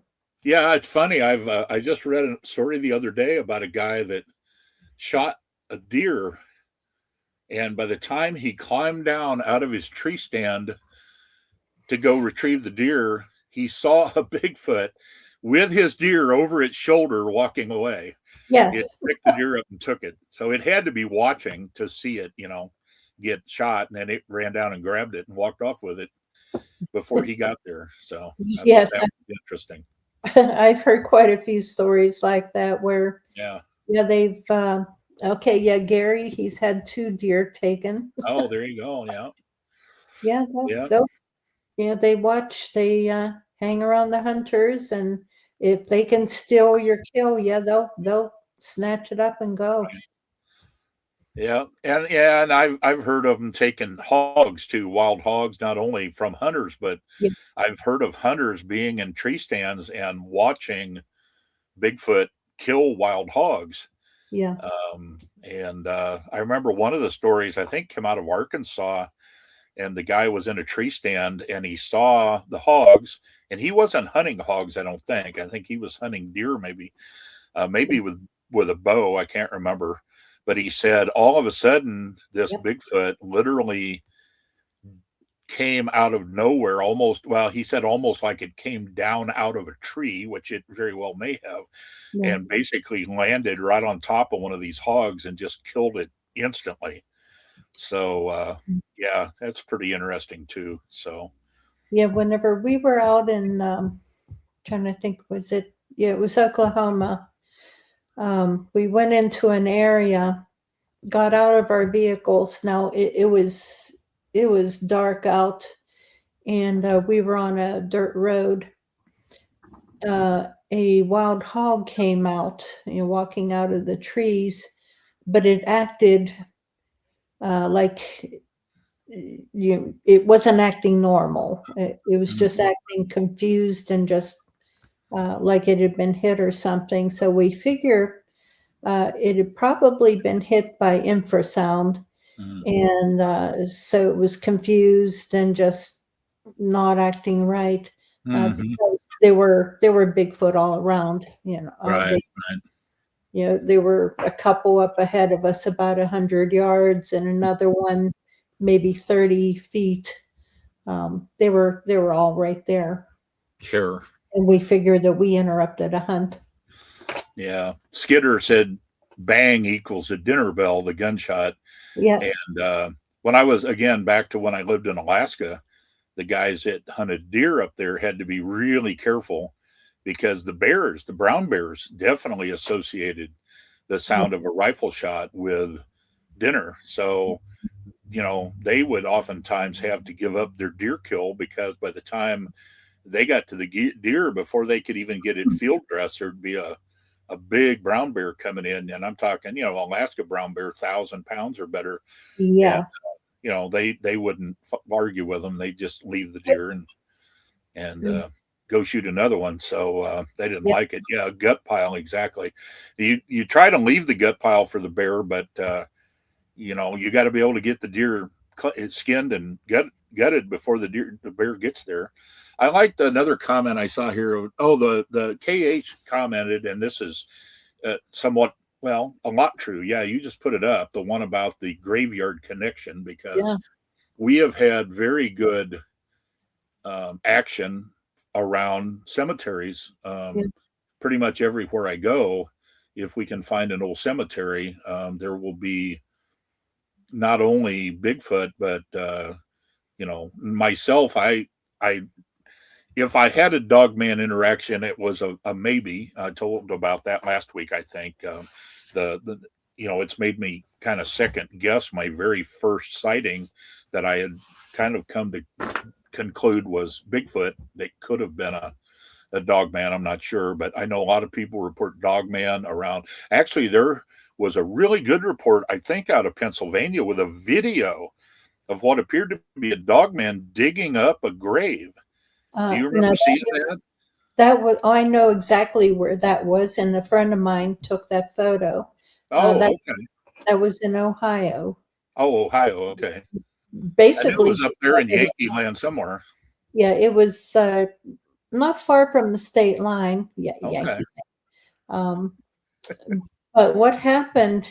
Because I spoke with Kumbo about that, uh, and because I was wondering, and everybody was wondering, why on earth are there have been other sightings of them digging in fresh dirt or freshly dug graves. Mm-hmm. Are they trying to get to the bones or the dead body? And uh, he said that they not only dig into that type of dirt at a graveyard, but it's just the dirt in general. There are minerals and nutrients in that earth, in Mm-hmm. that dirt that they'll eat Yeah. to get at those minerals. Mm-hmm. Well, that would make more sense because in this time, a day and age, I'll say, they can't get to the body anymore because of the vaults, the Right. concrete vaults. But you know, we don't know how long they live. Theoretically, if they're either extremely long lived or if they're actually some kind of spirit being, they may have memory of digging up graves hundreds of years ago that had bodies that they could access, but Yeah. they're not going to access one anymore. Yeah. I think that, because they've been observed like over long term, from a young one till, they get gray and they get older, they get more gray as they age. I saw that myself personally with the one that I saw across the road here. He was a mixture of gray and brown whenever I first saw him. But then just a couple years ago, I saw him again, and he was, I think, just about completely gray Okay. by that time. And Kumbo has mentioned the same thing with the one on his farm. Right. It was all gray, the one they called Thor. Yeah. Not Thor, but Well, I think, and Gary, I don't know if he's still listening or paying attention, but I think he has said though that yeah, there he is. He said hi to Eduardo. So yeah. Gary, did you not say recently on one of the shows that you thought Bigfoot lived to be hundreds of years old? I can't remember. Um, I've heard a lot of people say they thought they had a lifespan similar to ours, uh, That's what I'm thinking. but just because you're seeing one that's gray doesn't mean it's not 200 years old rather than 70 or 80 years old. Right. If you see, oh, Okay. there, Skidder said 2 to 300. Oh, he says his alpha is over 300. Yeah. So, Yeah, we don't know. All I can say is, over a period of a few years, the one that I saw got more gray. Whether or not he was mhm. 300 years old by that point in time, All I right. don't know. You didn't Uh, ask him? Instead um, of yelling at him, you said, "Hey, how old are you?" if I see him again, then I will ask him. There you go. Ask him. Find out. I'll card him. Uh, Boy, here we go again with a bunch of comments. Okay, Bigfoot, I dishes. think that means live for centuries. That spoke to me, told me he was here over 100 years. Okay. And people. Oh, yeah. Pterodactyls. Oh, Indonesia. There's a lot of reports here in the U.S. of pterodactyls. I've seen some reports here just in the last week. I saw some. Typically, they're out west from Texas through the Southwest, but yeah, there was one seen here in Lawrence County, Pennsylvania, last year. It was a pterodactyl, you think? Pterodactyl is what was reported. Yeah. A lot of the ones that I see reported in the eastern half of the U.S. are more like what were called thunderbirds that were just huge birds that had feathers. Yeah. Yeah. There's quite a few reports of that also, but this was specifically a pterodactyl. Okay. Okay. Yeah. He said they don't tell time. Who knows? But again, that would go to other dimensions. Also, do they age differently because of the different dimensions? Yeah. Let's see. Skidder's talking about MindSpeak. I'll go ahead with that one first. Okay. That one. So I've had MindSpeak once, but it was only wow 3 words total, and that was all I needed. I left. So yeah, a lot of reports here of people saying 200 or 300 years, even up to 800. So anyway, yeah, I mean, ultimately we don't know, but Gary, I know Gary has had conversations, shall we say, with his, and so, and I'm not saying others haven't, but I know he has, and so therefore, whatever they're telling him is, and he said his is over 300, and he didn't say if he has gray hair yet or not, though, so I don't know. Yeah. Well, Gary, does it have gray hair? And boy, 800 years old. The Skidder. Wow. Still black at 300. Okay. So maybe the one you saw was a lot older than that. Maybe you saw that 800-year-old one. Have Skidder find out if that 800-year-old one's in Pennsylvania. Yeah, Skidder. I think he was talking about a friend of his. Told him about it. He lives out west. Right. Well, he said a friend of a friend, so who knows where that one's. Where it could be. Okay. Anybody missing time? I have heard, a personal friend of mine has had missing time along with amnesia. I've only gotten sick whenever I got zapped, migraines or upset stomach, a little bit of confusion, but was that from the cryptid or? I'm joking. Yes. I'm joking. So missing time, I had one. I have not experienced it personally, but I was on an outing, and there were. I won't name names because I haven't got permission from them to do that. I've asked them about it, but I've never gotten answers on whether it was okay. But there were 4 guys. How do I explain this? I'll just say they went off, and envision a triangle. The vehicles were at, let's say, one of the points of the triangle, and then 2 groups separated and went to each of the other 2 points of the triangle.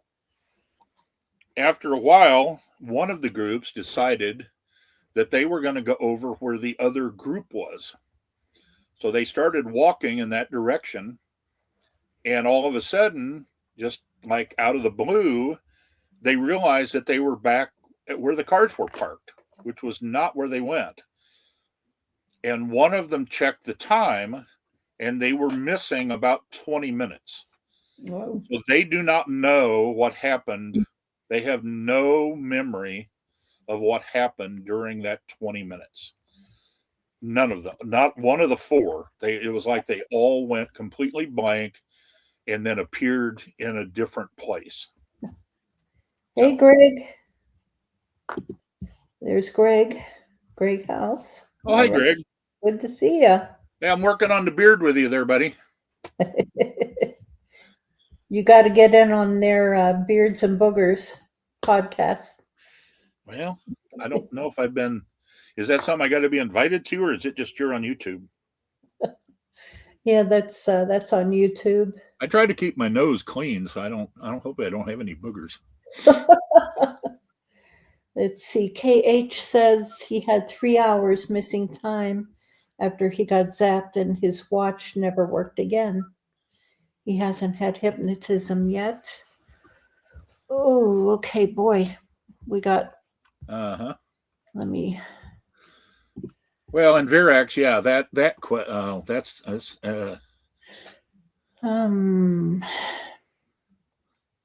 yeah, his first question was really what I was getting at. If they pray and if they're good, which Gary says they are based on personal interaction with them, then why would rebuking them using the Lord's name work? And I don't have an answer for that. That's actually a question I have. Yeah, that I don't know. I've heard other people doing it and them saying that it worked. Well, I can only go by my own personal experience. And maybe he was meaning to answer that because he said, just like human beings, there are good and evil. Yeah. So maybe he is saying that it works on the evil ones and not on the good one. Maybe, just like humans. Yeah, exactly. And evil, and the ones that I've hollered at and they listened to me. I didn't use the Lord's name or anything. I just hollered at them because they made me angry. And same with you. Whenever they were just being ornery. Right. Yep. And let's see, those who have been corrupted or lost their way, even when we are influenced by sin or darkness, we ourselves are called to obey God's commandments and walk in his truth. Yes. Yep. And I will say, too, that there are people, and there is some evidence of this, that are of the opinion, and I'm trying to pick my words carefully, that are of the opinion that Bigfoot are demons, but not demons in the sense of what we always necessarily think of a demon. A demon, I don't think, has to be outwardly evil. In other words, they can be, but they don't have to be. And a lot of people think, well, again, I'm trying to remember exactly how it's been told to me, but that the fallen angels mated with the daughters of men, which were human women, and created Nephilim. But the Nephilim then also had offspring. And there are people that think that the offspring, I don't know if it's the Nephilim themselves or the offspring or both, they don't have,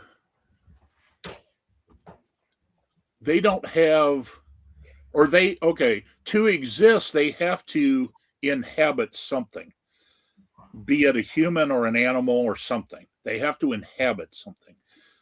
So when they were killed, when the Nephilim were killed in the flood, all of their spirits, the spirits can survive for some amount of time without a body, but they don't like it and not for a long time. So, for instance, when Jesus cast the spirits out of the man in the cave, they went into hogs because they wanted to go into something. But then they ran off the cliff and that You know what that's an example of, right? When those hogs ran off the cliff and died. Yeah. Yeah. That's the first example in history of suicide. Um, that'll sink in here pretty soon. Yes. But anyway, there are people that think that because they have to inhabit something that, well, let's say at least some of them, not all necessarily, I guess, although I don't know if I'm getting this 100% right, but some of them at least inhabit Sasquatch or Bigfoot. And those would be the ones that probably would be evil because they are actually the demonic spirits, the same ones that can inhabit a human body that we do exorcisms to get rid of. Right. I've known some animals that I'm pretty sure were demon possessed. I had a Shetland pony when I was a kid, and that pony was demon possessed. I'm telling you, he would bite you every chance he got. Yeah. So anyway. It's like little dogs, they get attitude. Boy, they're all mean. Chihuahuas are demon possessed. Yeah, they are. I agree. Okay, let's see. Didn't some of the Nephilim rebel against Satan? Not sure which book that is in. Maybe Enoch. Maybe that's why some cryptids are harmless. I don't recall reading that one. Well, yeah, I don't remember the Nephilim rebelling against Satan. Now, the book of Enoch describes a lot more than them just mating with human women. It said they corrupted all flesh. And I think I said last week, I think that's where we get the idea of minotaurs, and maybe that's where dogmen first started because they mated humans with wolves, werewolves, or whatever. But it said they corrupted all flesh, and so even fish, so potentially mermaids, whatever, or even lizard men coming from UFOs that they're talking about in this disclosure. Yeah, so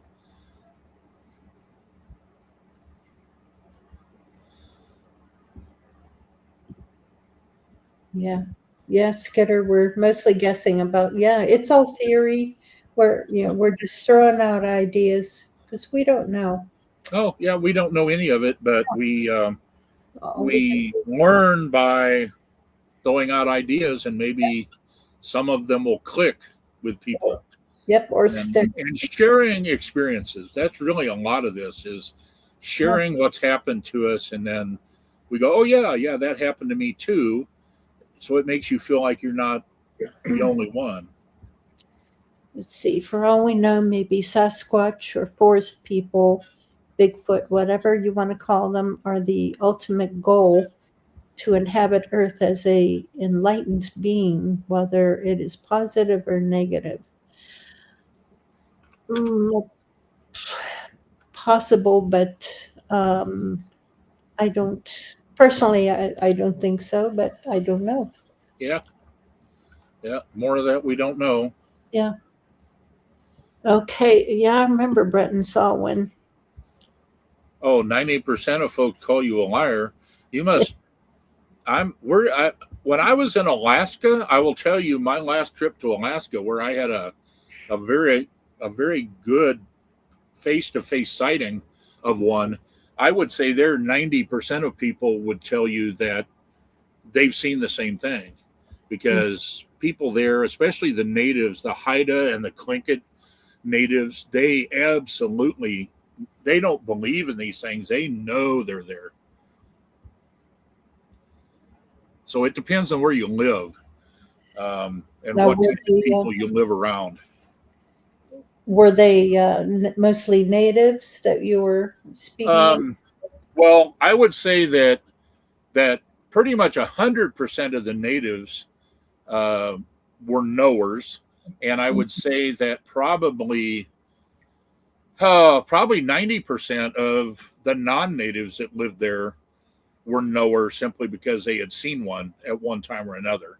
Yeah. And then there were that very, very few that were still either skeptics or non-believers, or, well, I thought I saw something once, but I can't talk about it because people would think I'm crazy. So they deny it only because they're afraid of being called crazy.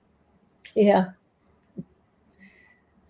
Yeah. Getting back to this disclosure, the UFO disclosure, they were talking about how Steven Spielberg is coming out with a movie called Disclosure Oh, this summer,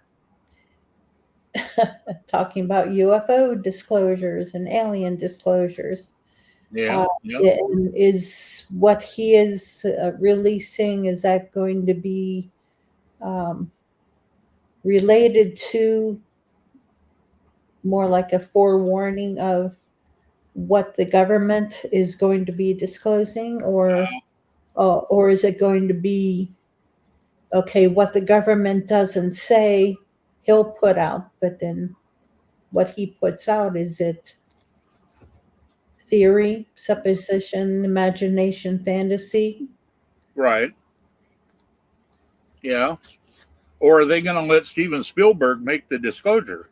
Yeah, They give him all the information and then he'll just do it as a movie. yeah, I don't know. yeah. And guys, you'll hear that quite often. We don't know. We're only throwing ideas out there. Yep, that's all it is. And I hope we haven't gotten too far off track for people. I mean, we've been all over the board tonight, but that tends to be how I end up going most of the time. Squirrel. Oh, sorry. Everything is up to interpretation upon individual, ultimately. Yeah, yeah. Everything's open to interpretation. Hey, And Mary, I'm going to have to step aside for just a couple minutes and I'll be right back if that's all okay. right, absolutely. Okay, I'll be right back. You go Okay, ahead and see what maybe people would rather talk to you than me for a while. okay. All right. Let's see. Skidder, this summer is going to be insane. I agree. Not only with the UFO things, I think there's going to be so much more that's going to happen this summer into the fall. Some pretty outlandish things, some things that we have been hoping for. Hopefully, that's all I can say. Oh, and Greg, I'm the guy that had an unexplainable medical miracle. Aliens didn't do that. The Lord did that. Absolutely, I agree. Praise God. Praise God. Yes. Yep.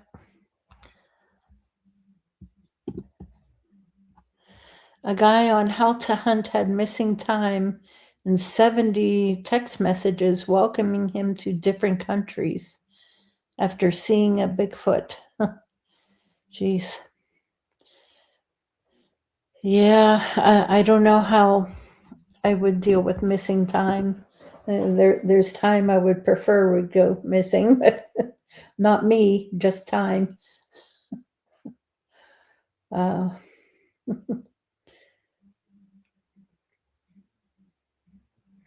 yeah, there's this UFO disclosure.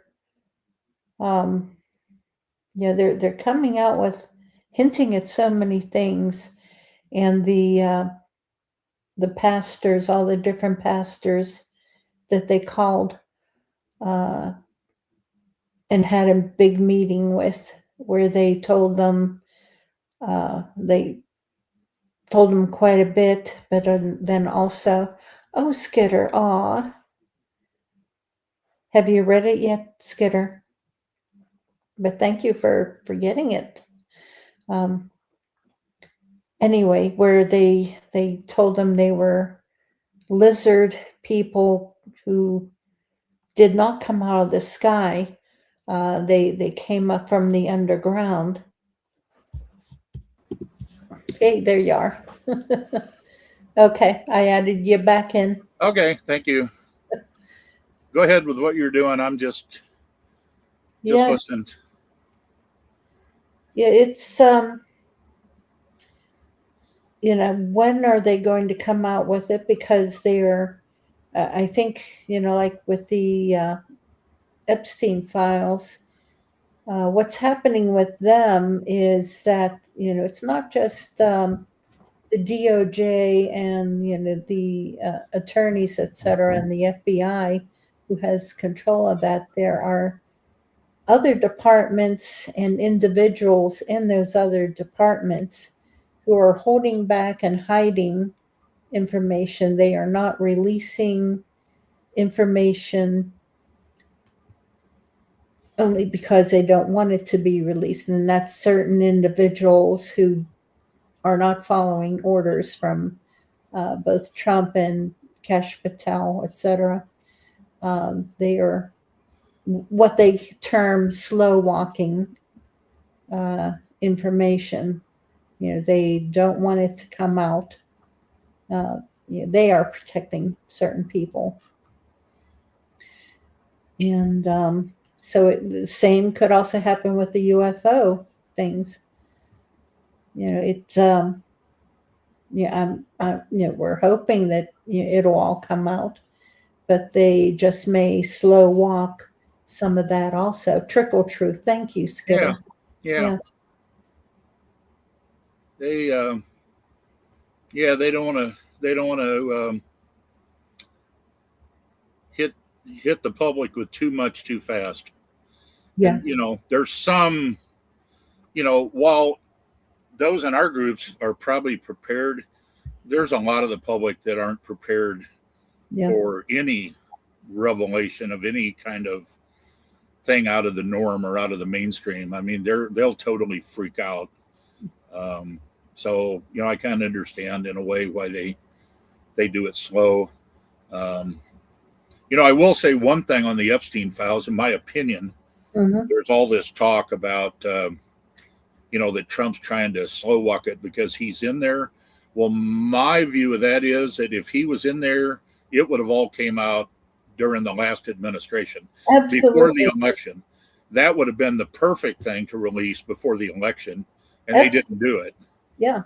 His Epstein's gardener is in the Epstein files. His plumber, it's contacts. It's all it is, like his phone book. Right.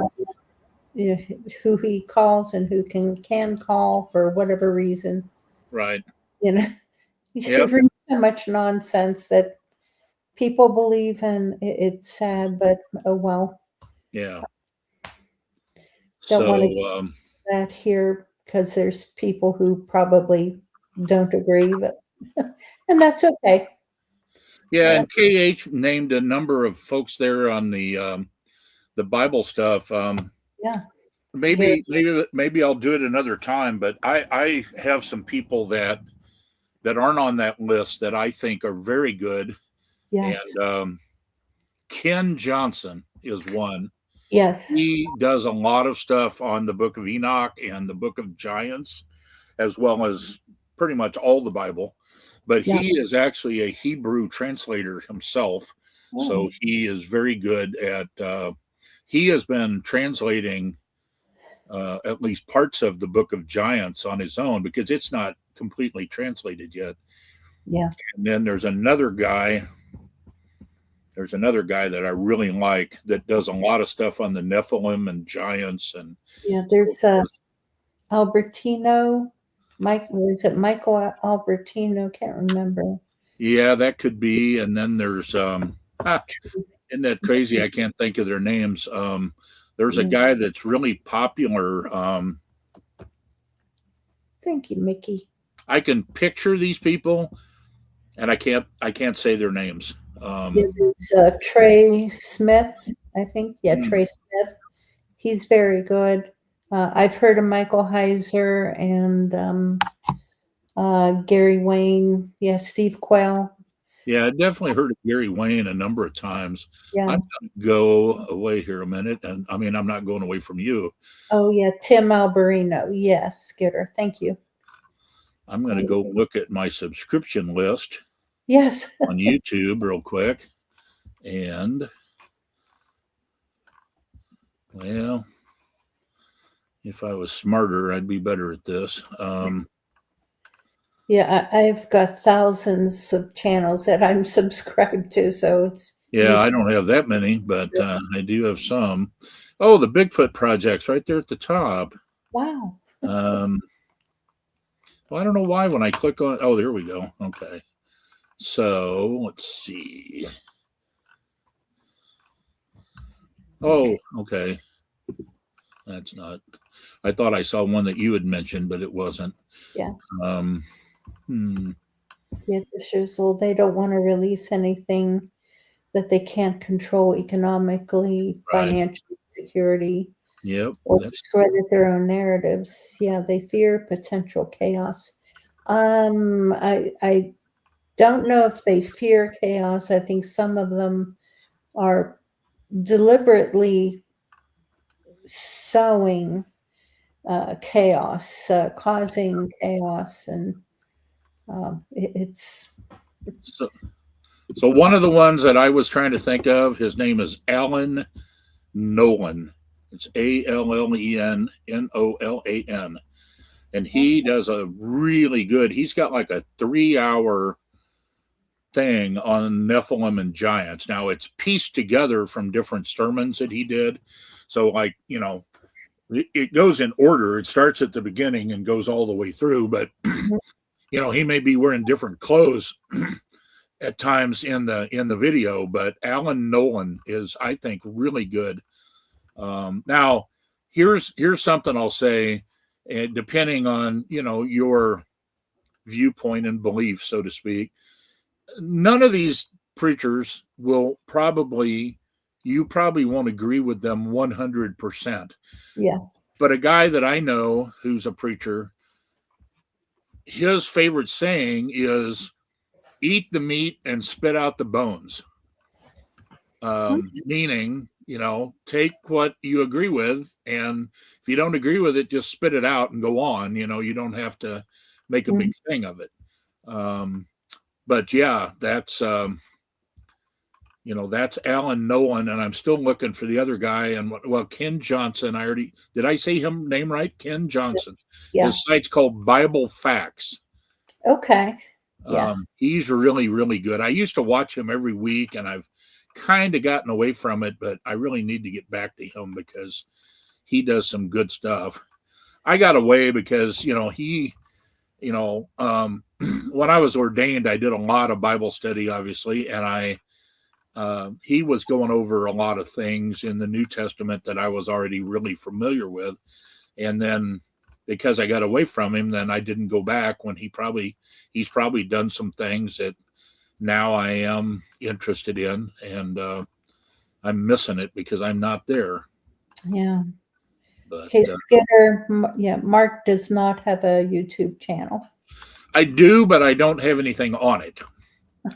So, someday I may change that, or I may not. I took it because I wanted to get everything I could under the name Cryptid Search. So I formed a Cryptid Search channel on YouTube several years ago.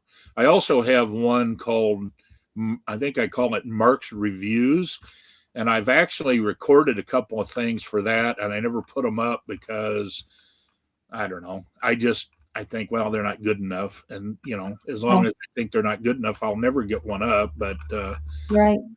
But anyway, I actually have two, but I don't have anything up right now. Yeah.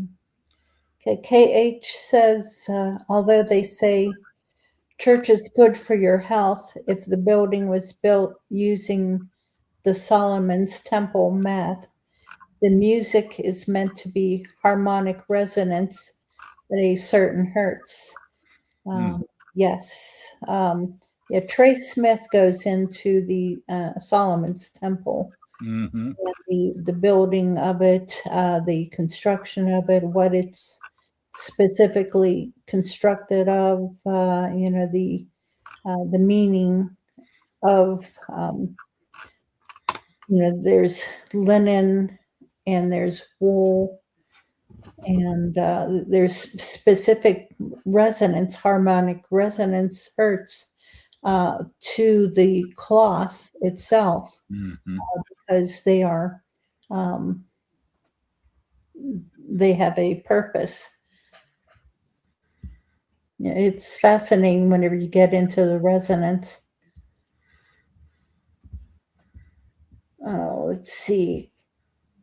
But yeah, the next building of the temple on the Temple Mount will be the third temple. So Yeah, if you want to find out more about what's going on with it, you can search on YouTube for the third temple, and there's a lot of people with a lot of opinions on what the status is, when it'll be built, where it'll be built, all of that. So yeah, that and the red heifer, and which some people say that has already been. mm-hmm. Uh, They actually, my understanding is that they're keeping a herd of red heifers that are perfect, biblically speaking. I mean, they weed out any that aren't, and all it's got to do is have, if they find one black hair on it, it's no longer a red heifer. One white hair, they weed it out, but yeah, they keep perfect red heifers at all times, ready to go in the event that they have the opportunity right. to use one. Okay, harmonic resonance that heal the human body. Some can be done yourself through humming and meditation. Yeah, Yeah, and there are people I know that think that you can. I haven't studied it enough to understand it, but they think that you can control. And Skitter's talking here in the next comment down from where you're at about frequency, that you can control your frequency somehow yeah, and heal yourself. And I need to learn how to do that, I guess, because I need a lot of healing. yeah. Same here. Yeah, I got a piece of linen and I got a section of wool, and I keep them close to where I sit on my chair. And you're supposed to keep them next to you, but not touching. They cannot touch each other, Yeah. and they'll help with healing. Yeah. We'll see. If, if it works, it works, and we'll see. Something you would have to learn controlling your frequency from either the hairy ones or some sort of monk. Yeah. Um, I knew a monk once. His first name was Chip. yeah, I met some Buddhist monks, but None of them were named Chip. no, one of them gave me COVID back in 2019. Oh, well, that was nice of him. Yeah, You they know were what? You know what the job is of the one that I knew? He sliced potatoes really thin and cooked them. chip. Okay. That's why they called him the chipmunk. Yes. Smack, smack. Yeah, I know. You're going to kick me off. Bad. Well, and Cage talks about blood sacrifice. So Yeah. what that is, in my opinion, is the evil, the demons, the demonic. They know that salvation is through the blood, Yeah. but they don't understand how it works, Right. or they're not given access to it anymore.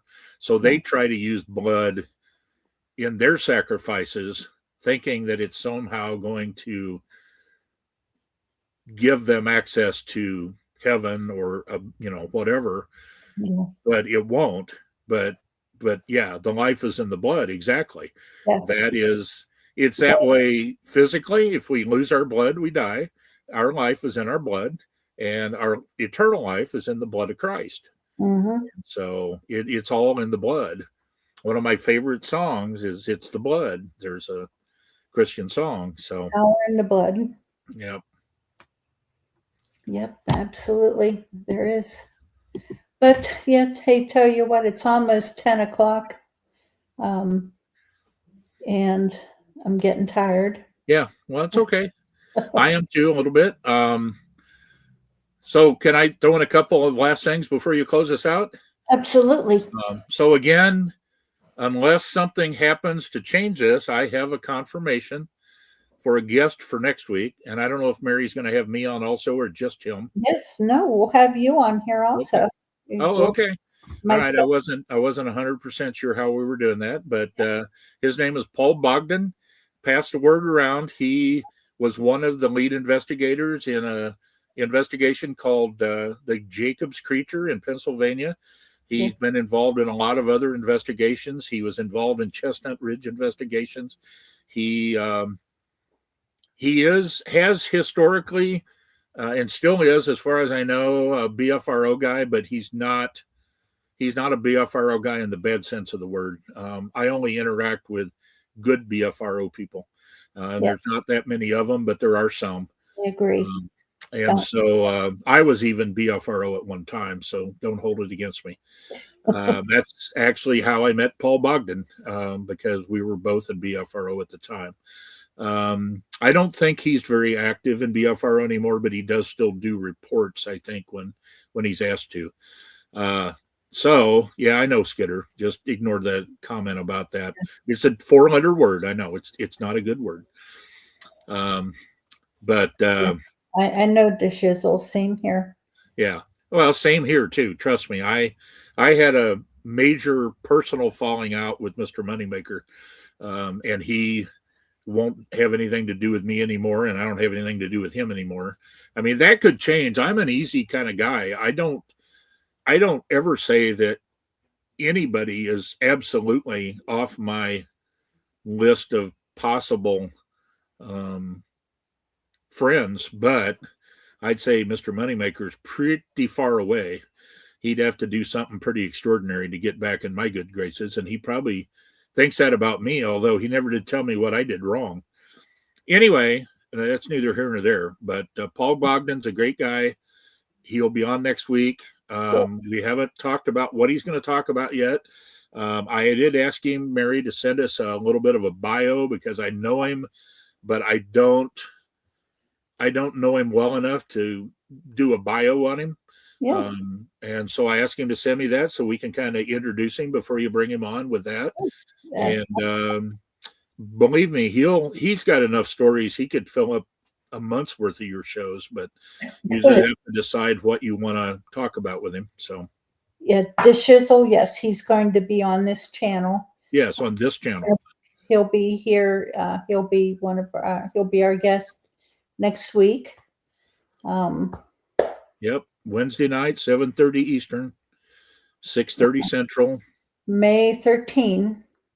Yep, May 13 at 7:30 p.m. Although he'll probably come in about 7:45 because we'll go through the introductions and whatever news is coming on. Maybe we'll have something on this UFO release by then. That would be good and bad. It'd be good to know, and it'll be bad because it'll probably be more than we can cover in the same show. But yeah, well, hey, we can do another one during the week. Who knows? And I have more people lined up for weeks after that. I know Mary has somebody for the 27th, I think. Yes, I have Mark Green scheduled for May 27. He's a friend of a lot of us, and I'm excited to get him on and talk with him. So, so I'm happy that you're able to come on, and just know that your wife is still on our prayers. Absolutely. Yep, she's on my prayer list. Yep, and But all right, so we will see you all next week with Mark and Paul Bogdan. So that should be pretty exciting. I'm really looking forward to it. And thank you, Mark. I do appreciate you coming on and agreeing to be my co-host. Well, I am absolutely thrilled to be on with you. You are very well respected in the field, and Thank you. I just can't tell you how thrilled I was when you asked me to co-host with you. So I can't think of anything I'd rather be doing right now. Well, good. I'm glad. But I'm looking forward to October also, but that's for another thing, another time. But again, thank y'all for joining us. Don't forget to hit that like button. Oh, Skitter. Thank you, Skitter. Yeah, and don't you guys just love the new hair? I do. I think it's great. Oh goodness, me and Lady Claro had a meeting, but it turned out a little bit darker when I intended. But I took the scissors and I was pretty vicious with the scissors. Yeah. Well, it blends in now better with your morph at the beginning of the show, where you morph into the monkey that has dark hair. So yeah, that's right. Yes, the chisel. I am not sure. When might we do me show? I truly do not know. I am trying to buy a truck cap, and that's my goal right now. It'll make it a lot easier for me to camp, and so that's what I'm trying to do. And oh, yes, Mark, keep your chin hair long and bushy. I'm going to try. I have a problem by July or August. This is only since October, Really? and I grow it every year. And usually I don't keep it much longer than this. But I'm going to try. I want to try to go through a summer with it. But boy, July and August gets rough. It gets hot. I'll bet. I'll bet. But Wow. it is nice to have something to comb. Yeah, dishes. Oh, yeah. No renting. Yeah, because that U-Haul van, that's pretty expensive after a while. So, Gary, yeah. Oh man, I would love to come back to Oklahoma. Yeah, it's on my bucket list. I got to get back Well, there. Gary, you want to make sure we talked about with Jessica Jones about putting together an Oklahoma trip, and she said that I was coming, and I think you need to make sure that she knows to have Mary come too. We all do the same time. Ooh, that'd be fun. That would be fun. Anyway, okay. Well, we will end this out, and thank you again, Mark. Thank you. Thank Bye, you, everybody. everyone. And Gary, God bless you. Thank you for everything you do. And we will see you all next week, 7:30 p.m. Eastern Standard Time next Wednesday. And have fun. God bless. God bless. Monkey Wench and Mark out. Good night.